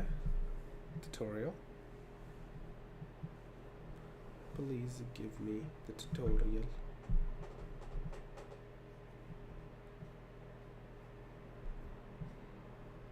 That's fine. Totally cool.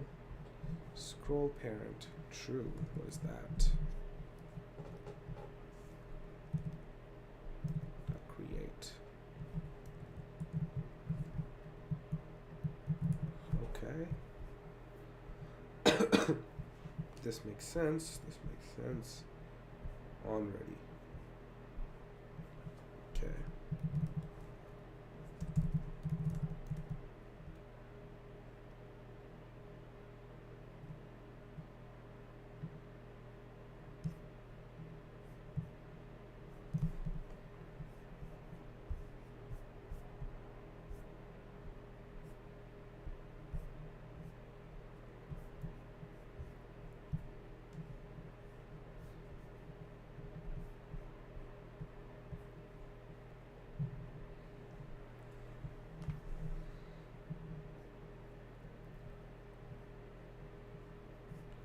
So we can create our own custom render, which is good. Okay. Cool. Examples.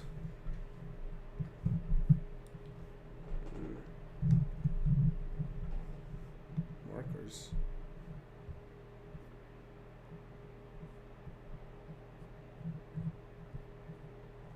That's cool.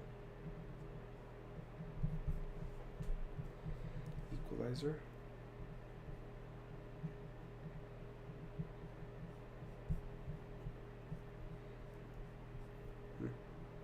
Timeline.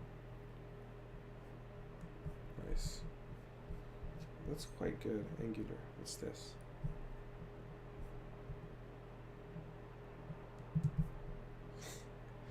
You know, it's not a latest library, and it's written in Angular.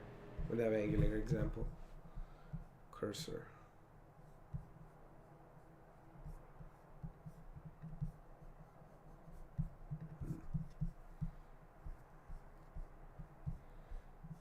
Okay. We're just gonna go to plugins. We're gonna add regions.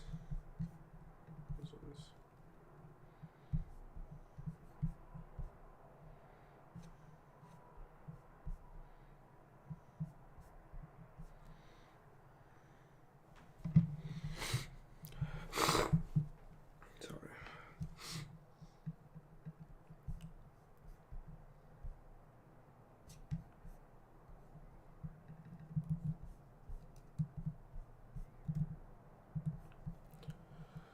We're gonna go here, 4 files.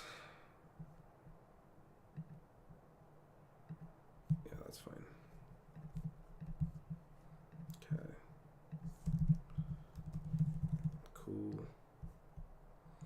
And now apparently I should be able to add the regions plugin like so.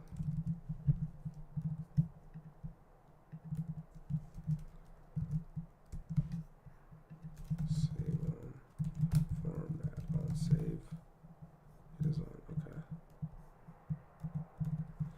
Main.js, save. That's weird.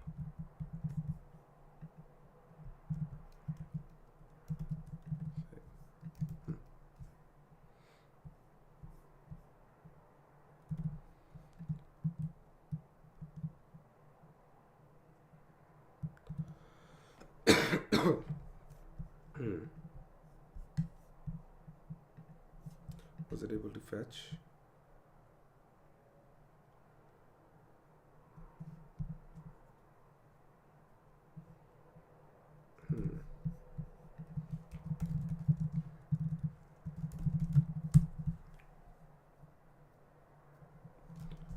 Is this not a thing?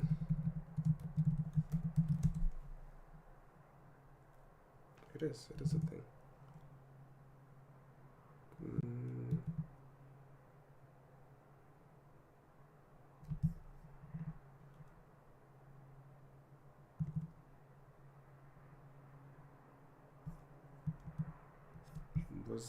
Is it using that somewhere? The regions wrapper?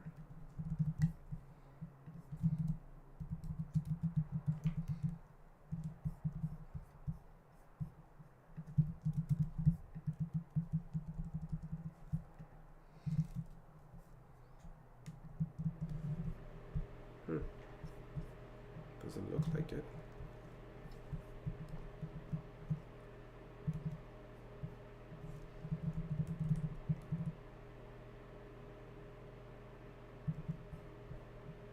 It's fine then.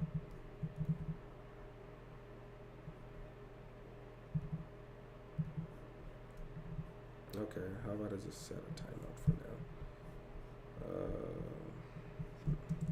Set timeout like 3 seconds.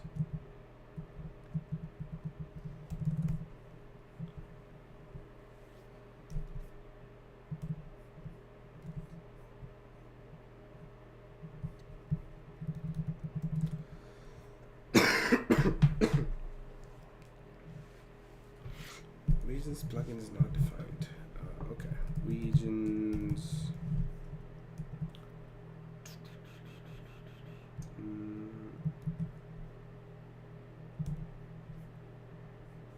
I do this?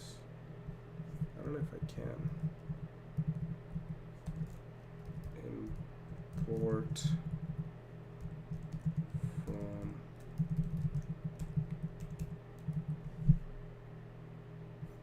can I?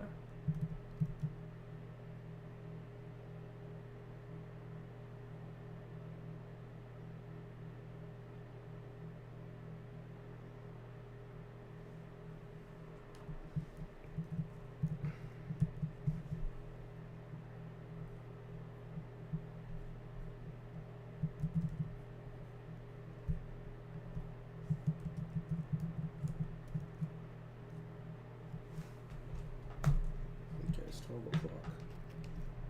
You can share it as a wave, but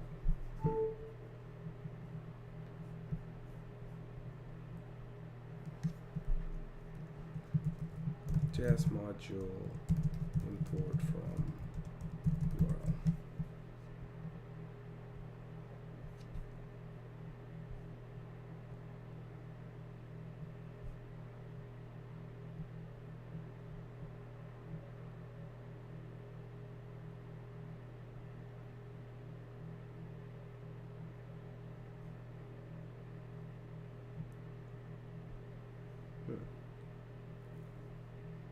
This doesn't seem to work.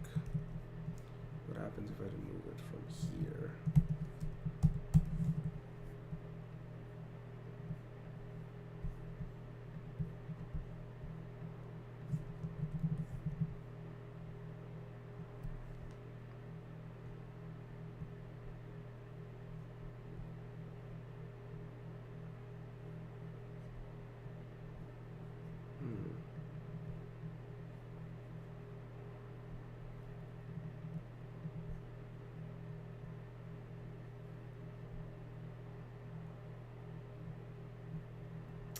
Interesting.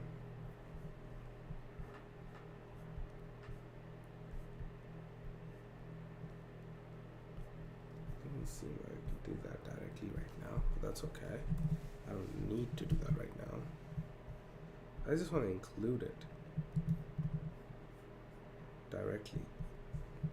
But for some reason it's not adding it to my thing. Oh. Plugins. Oh, that makes sense. I was just using it wrong. There we go. Much better. Okay. Let's give it a second. There we go.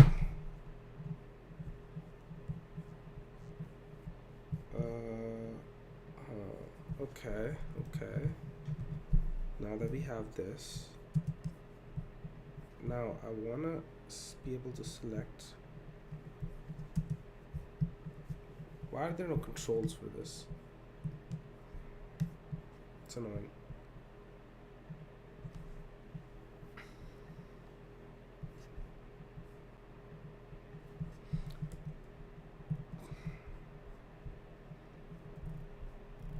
Okay, so look at regions.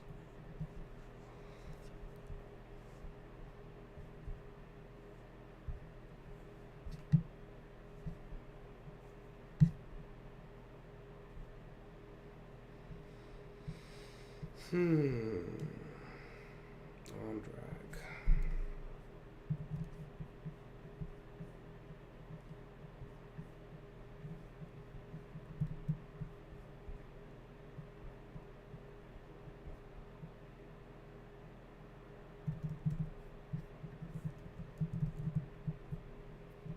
don't think I need to have this anymore.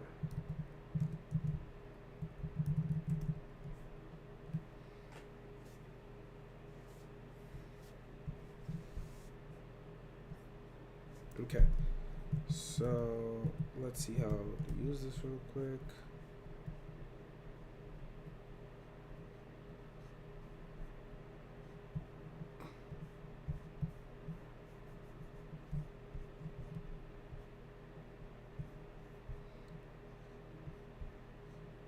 Add region, clear regions, enable drag selection.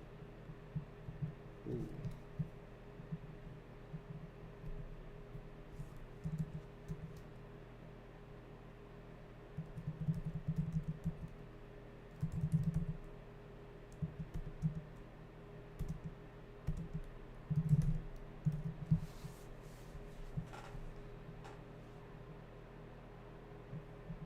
That's wonderful.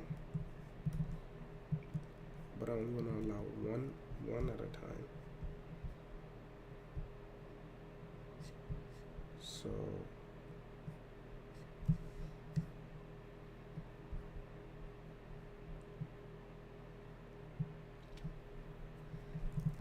clear regions.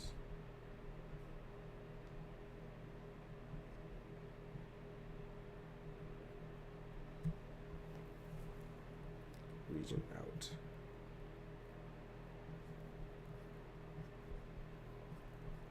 Anyways, JS text selection events. Okay, I don't want to play. How about that? Don't do that. Ooh, this is gonna be a bunch of things going on. Selection change. Okay, so I need to go and say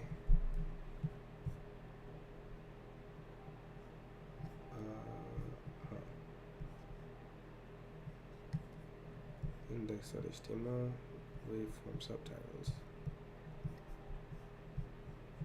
Subtitles L dot add event listener selection change.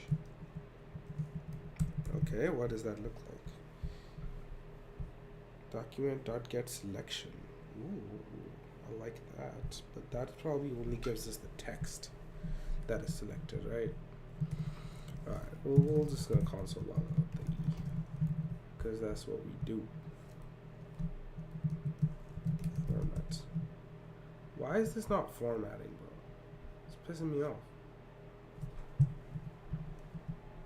What the fuck? This is not formatted properly. Format document. Come on. Alright, whatever. Let's remove this for now. Okay, great. So that's fine. What?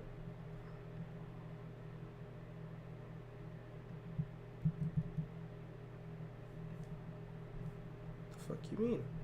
What? Huh.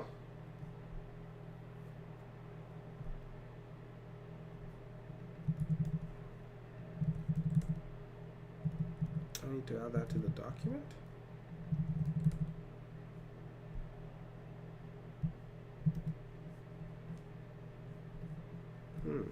Interesting.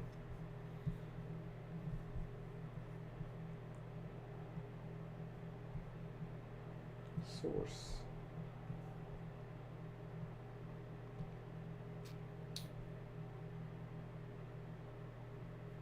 Oh.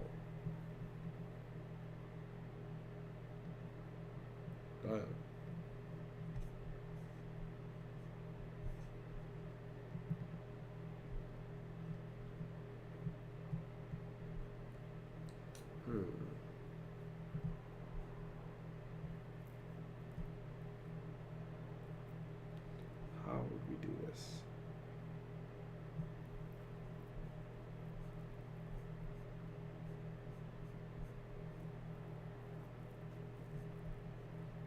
Timeline. Interesting. Okay. Apparently I could do document.get selection. Document.get selection, like so. Probably just gonna return the text.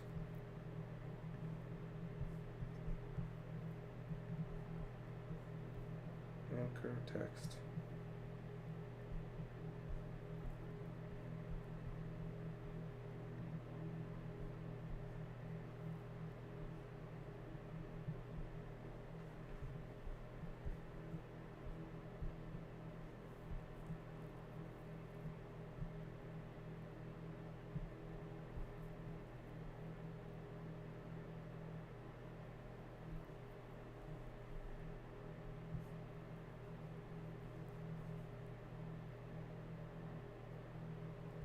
Also, I can probably simplify that.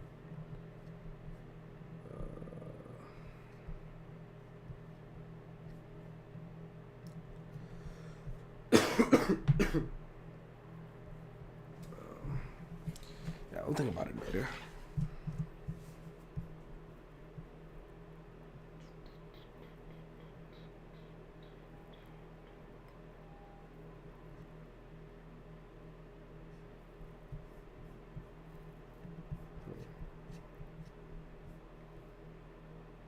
Let's take a look. It's not quite the same as selection change event fired when the text selection in input or text area element is changed. Selection change event for more details. Windows cancel does not bubble. Can be handled by selection change or on selection change. A generic event.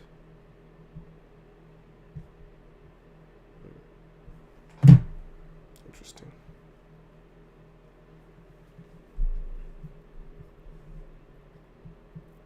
Select event. Select. Input element. That's different. JS get selected elements.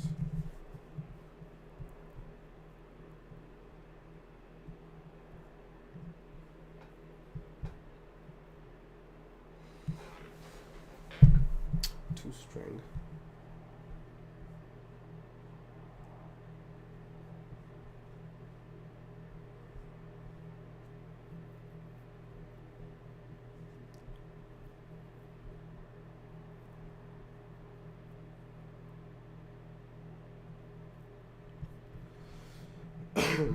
I want to get all the elements that are selected, right?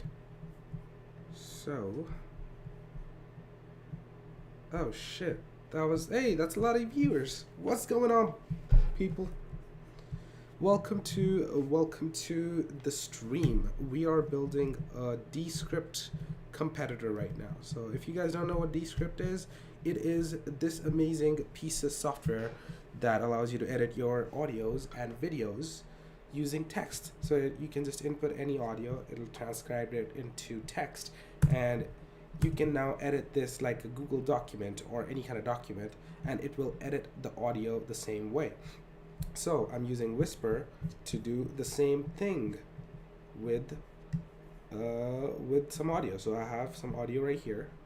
I used Python to transcribe it into giving us the words and the times that those words are said. And now we can click on any word here and it'll start the audio from that point, which is kind of cool. The next thing I'm going to do is build out a way to edit this. Why can't I go down in this chat? Can I? Why does Twitch front end suck so much? Theo, do something. Primogen.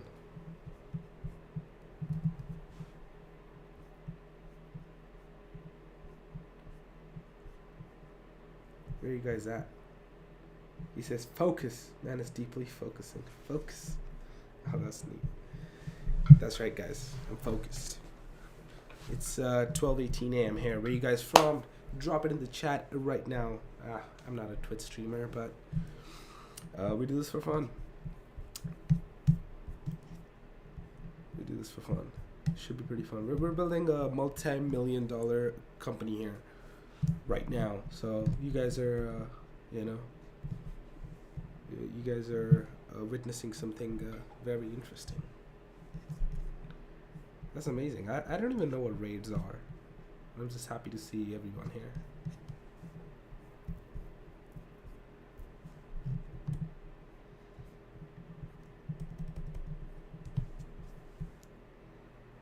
Code fork.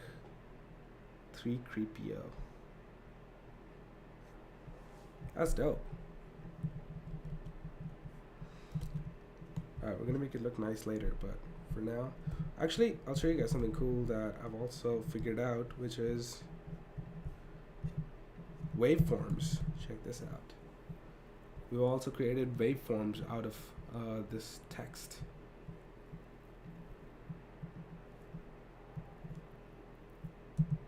Is it gonna play? Oh, I have to enable the playing also. Boom.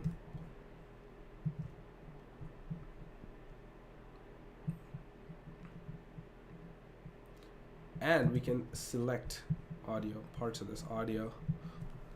Pretty dope. And next thing what I'm gonna do is the way you select, when you select some text, I want it to select the same part of that.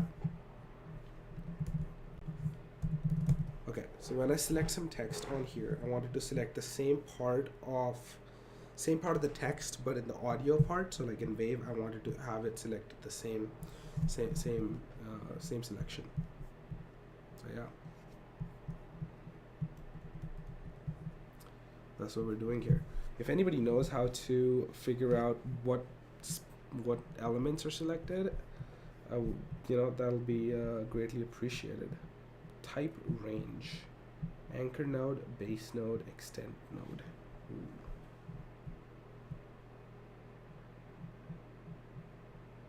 Node value OF, child nodes. I guess it has the base node. It has the beginning and the end of it. Maybe that's why. Focus node.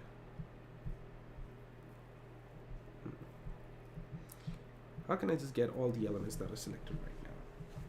Because we're just trying to replicate this feature from Descript, right? So I can select this, and it'll select the same part of this audio for us. It is so good at like figuring out where text starts and where the word ends. The way I've kind of done it in the hacky way for Whisper is not as good as this. But it's from OpenAI, and Descript is also is funded by OpenAI. So I think OpenAI owns like roughly 10% or more of this company. So I don't understand why OpenAI would open source Whisper, which is potentially what they are using behind their technology, because they've got to be using some OpenAI stuff, and it's probably Whisper or something similar. Could be Whisper or something that they've trained on their own. But it's pretty interesting to think that OpenAI just released something that is potentially going to destroy one of the companies, or can potentially disrupt one of the companies that they've funded.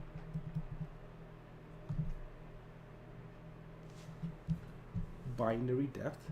Is everybody here from like a coding background? Because these are very, what's DR? Oh, that's where you're from. New Jersey. What's DR? Is that a state?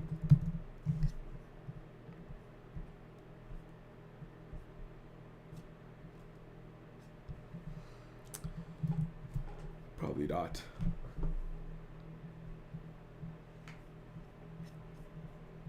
Alright, but yeah, so this looks like an Electron app also, by the way. So I feel like they've made it, this is just like a not very well optimized Electron app. The interesting thing is like they have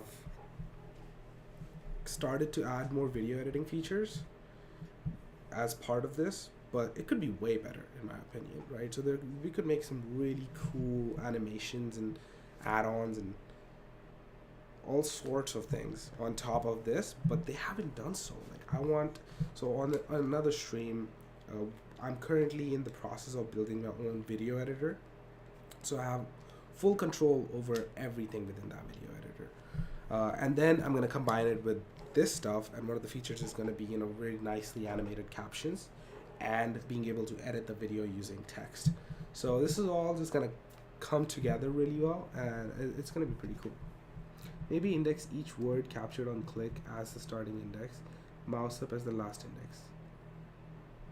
Dominican Republic, that's dope. A lot of years since I last messed with Selection API. I've never messed with Selection API, so he says maybe index each word capture on click as the starting index, mouse up on the last index. That's not a bad idea. That's a pretty good idea. Okay. Yeah. I like that.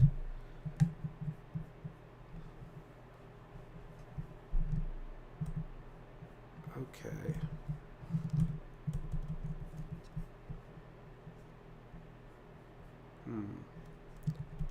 Master. down, mouse up, event, JavaScript. Let's see. Mouse down, event. Okay. Is it on document?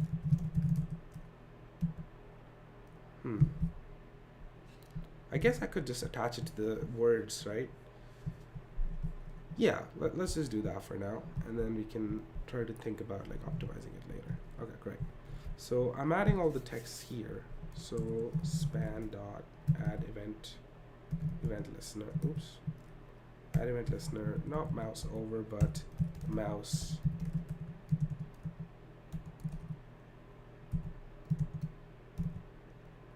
What is it?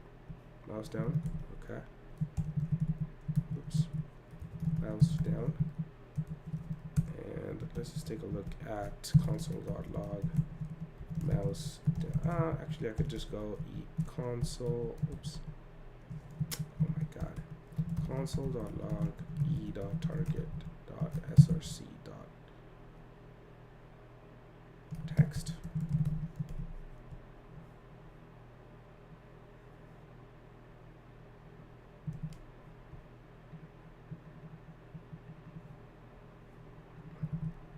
Sense. There we go. Let's remove the waveform for now because it just adds extra stuff. There we go. Okay, great. Let's remove the selection.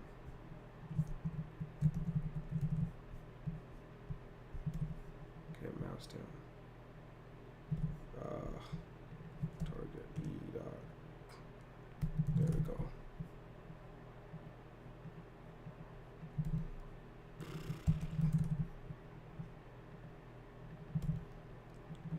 Where's there we go. Oh, the target just gives us the span itself. Okay, that's fine.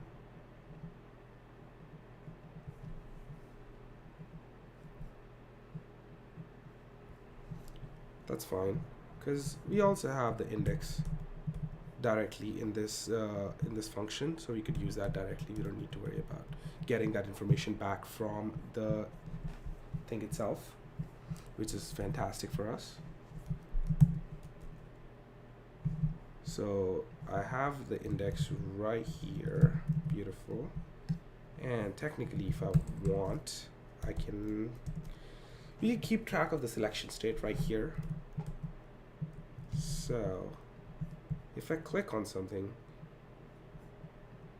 we don't necessarily want that. We only want if our drag is more than a certain time point, right? So if we're mouse down and mouse up, I'm thinking, what if I do this instead of on the span? Can I do this on the document? Document dot add event listener, mouse down.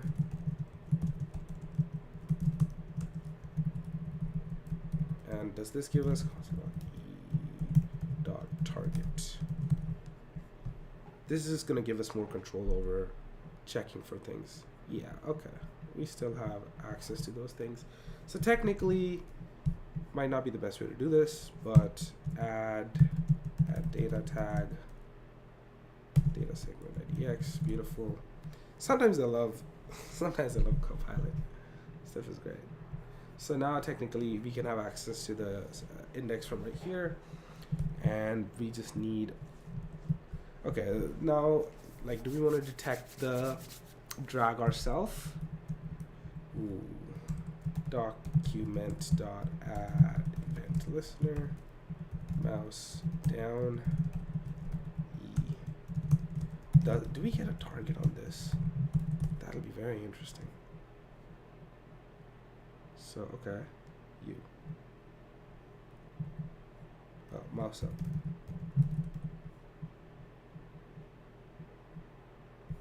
Ooh, we do get that. Do we get a target? We do get a target. Ooh, this is nice. Okay, great. So just to test it out, I know there's going to be bugs in this for now, or like edge cases that we'll need to handle, because we won't. If we just click on something, there's nothing really that's selected, right? And I guess there's an easy way of thinking, like easy way of kind of thinking about that. But let's just do selection equal const selection range, and we'll just go it's blank. Oh, do we have? We'll need to handle. Okay, we'll need to handle cleared selection. Handle nothing selected. Just a click. Just a click. Any other edge cases that we'll need to handle potentially?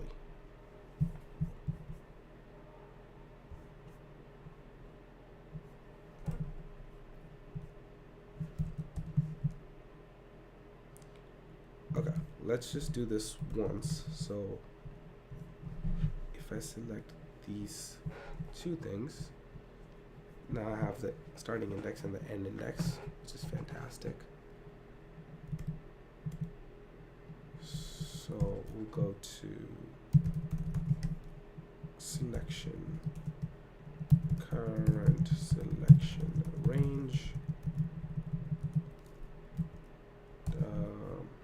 We'll make this an object. We'll call this start 0 and 0. Current selection selected. We'll call it false. So there's nothing selected, so we're not going to show any selections. And we're going to go. And you know what's very interesting? I just created a function yesterday, which I got inspiration from. Where is it? Which I got inspiration from Solid. So we're gonna take create signal, so we can easily fire off events when something goes right. So create signal.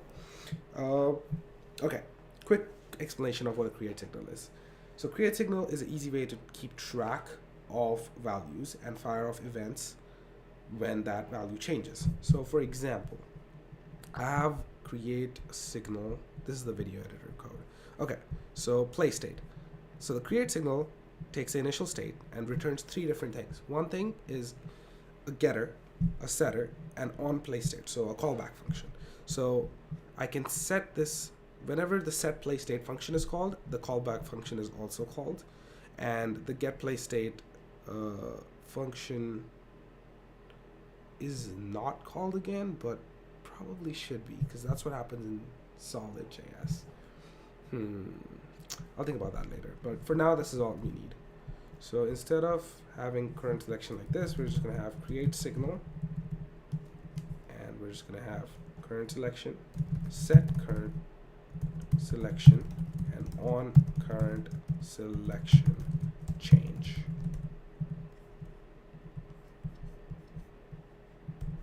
You guys knew about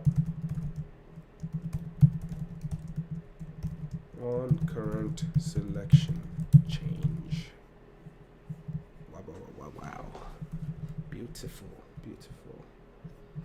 Great idea, by the way, Code4. Thank you. Appreciate that. Okay, so we're just gonna go ahead and say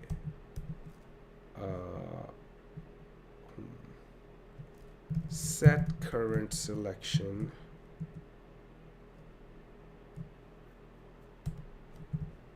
we're gonna add a to do make sure something was actually selected, and then we're gonna go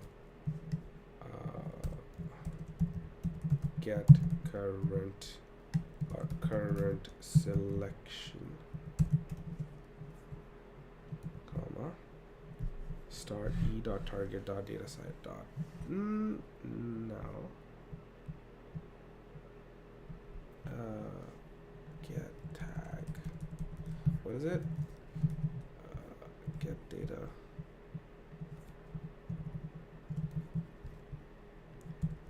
Get index from data tag.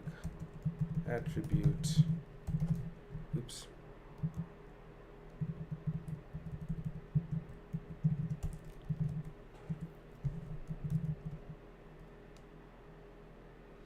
word segments e.target.dataset.segment.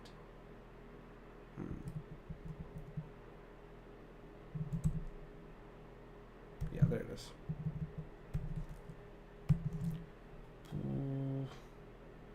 That's true, except this might need to be, or is JavaScript smart enough for us oh, is JavaScript smart enough to do this on its own? Potentially.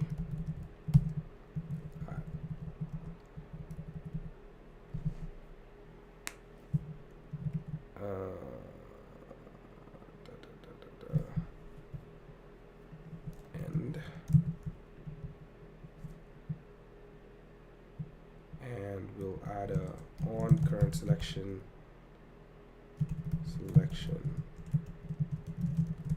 console.log selection. Am I passing the value in the callback?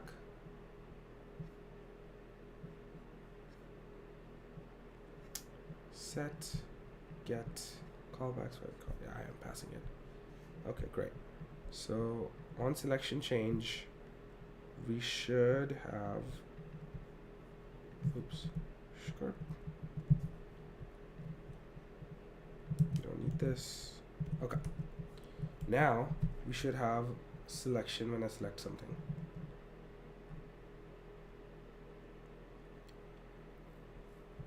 Okay. Of course. Segment index. e.target.get attribute data segment. End. There it is.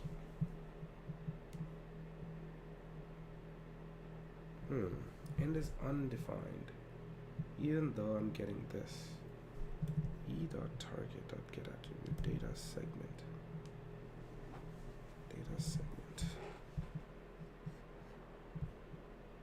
Word segments. Segment IDX. End. Oh, there is no end.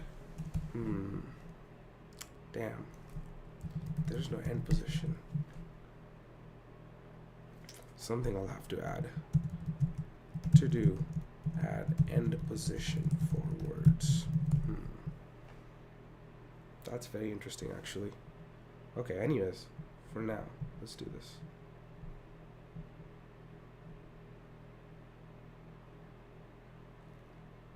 Okay. That's pretty good. Let's go from here to here. That gives us 69 to 84. Now we just need to add the selection into the waveform. Hell yeah. Alright, let's enable the waveform again. And we've already enabled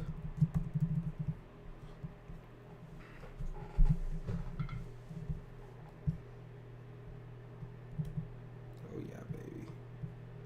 This is gonna be quite good. Okay, so now in the waveform, all we gotta do,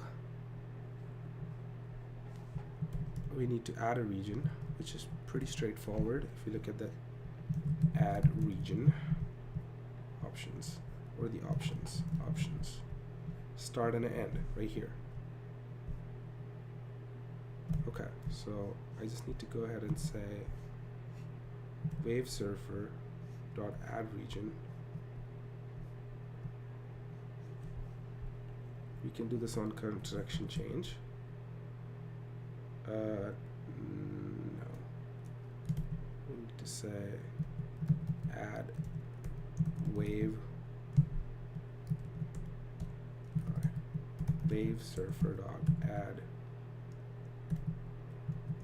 region. Options are gonna be ID. We don't need a I selected. No, yeah, actually, maybe that'll help us dedupe it automatically. Start is gonna be selection.start, end is gonna be selection.end. Drag false, resize false, color, that's fine, max length, Cool. Beautiful. Okay. Now we're gonna create a nice big selection for us so we can actually notice it. Oh my god, that's beautiful. Look at that. We selected some text and now we have that same region selected on our wave file or on a waveform. Genius.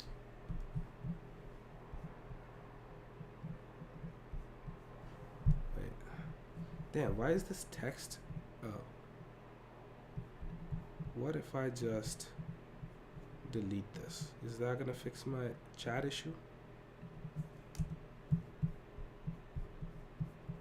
Oh, there we go. Much better.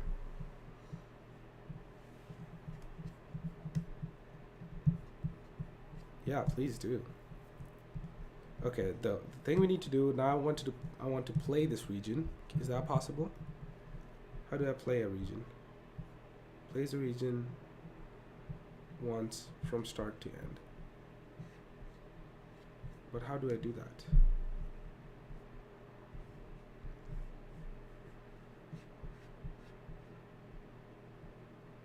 Clear regions. Enable drag selection. How do I play a region? Play the region. Play the region. Does it know how to do that? Okay, maybe it does. Alright, we're gonna select a nice little chunk of text here, right here.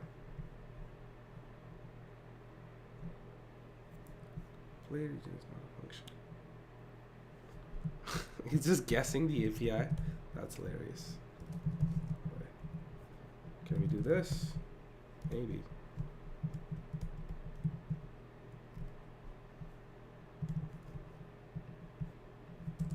If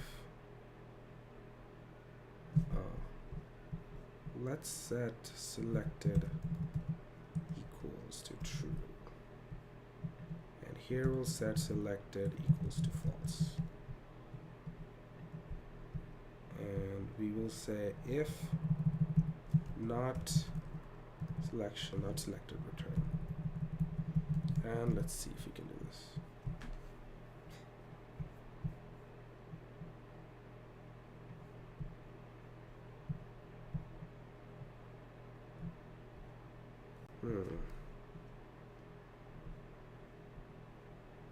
The provided double value is non-finite.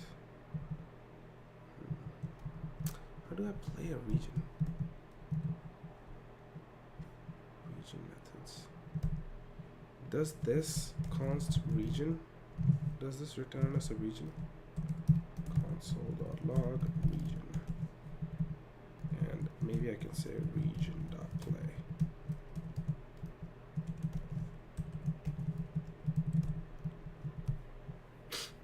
We're just guessing the API here.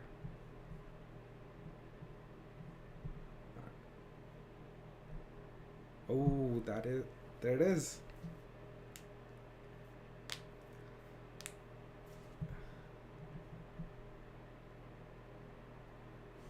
Okay, before adding a region, let's clear the previous region.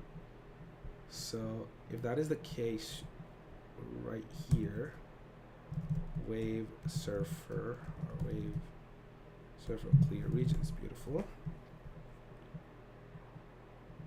So now if I select, so maybe they're still catching up. There's a lot of companies that are not really working on interesting problems, so a lot of people don't really want to right here.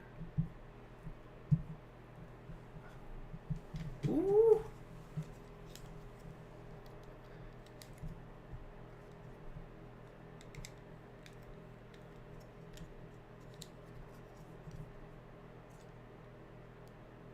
Ooh, that's good. That's good. I want to cut audience. Bet. You got it. You just gotta show up. You just gotta show up like Winklevoss twins.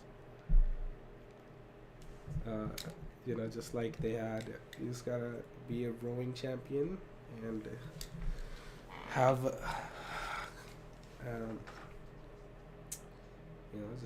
just invest in a bunch of Bitcoin, just lawyer up and come through. You got it.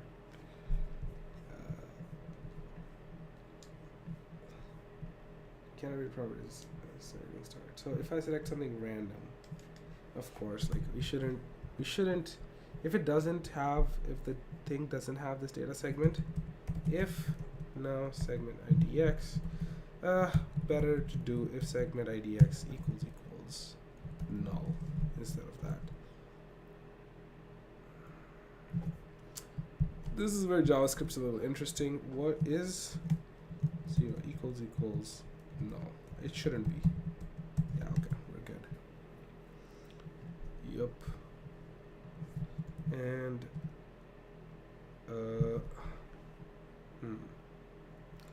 that's down. But then the mouse up is still gonna try to do it. So we're gonna set this here as well. There we go.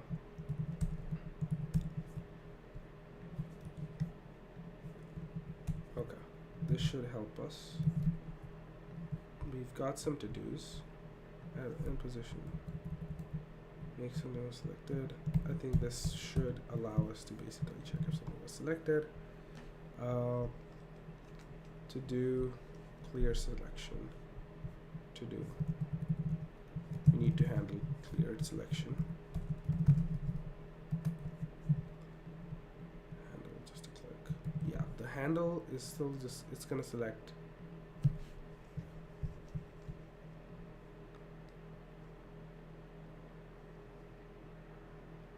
Oh, very interesting.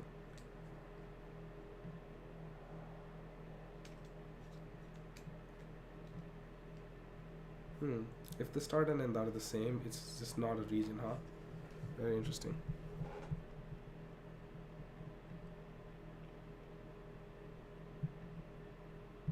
Oh, this is overriding the other one stuff.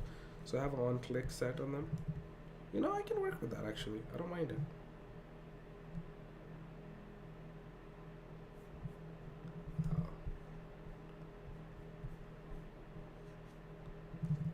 Click right here.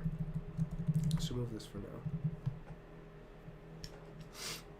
Okay, so this is just one word and that's just nothing, so that's okay. I can live with that. Oh, that's amazing. I love this. This is fantastic. All right, boys, I am tired. I have to go. This is fantastic though. Thank you guys for joining the stream. That was lovely. Drop me a follow so you can follow the journey of multi-millions.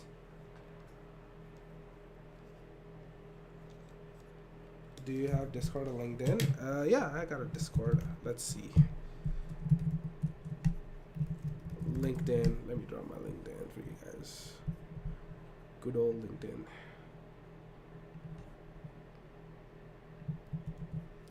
First of all, let me pause this. Oh, it's already paused now. Okay, alright. Oh yeah, Twitter's the move. I've been trying to grow my Twitter clout.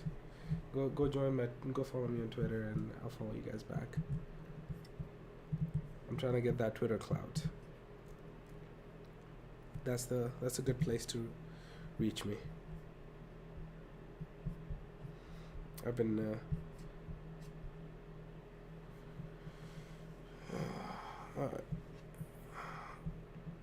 I need that Twitter clout.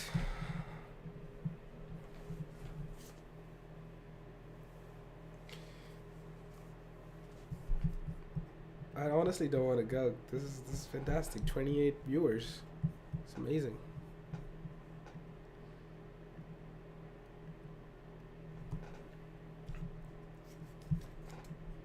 No, what happened?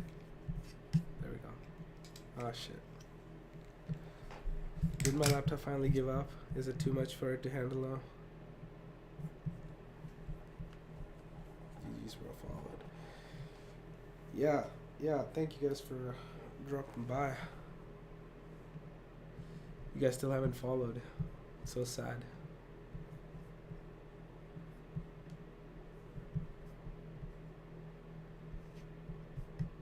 Hey, there we go. Shivan. Bro, you're paying Elon Musk $8? Fuck yeah, bro. It's amazing. Carlos J. Free software advocate praise give power to the user, aspiring game design and music composition and lore writer. Mindcrafter.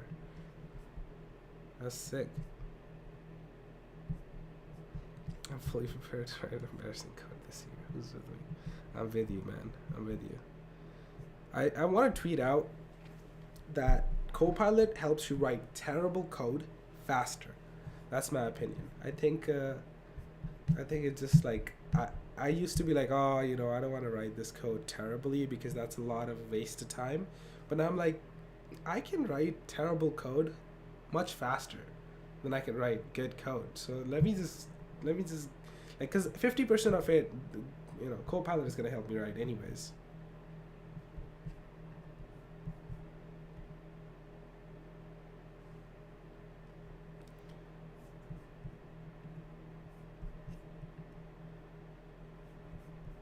That's amazing. All right, I wish I could stay here longer, boys. Thank you so much for joining. I love you all, and I will dream about you every night.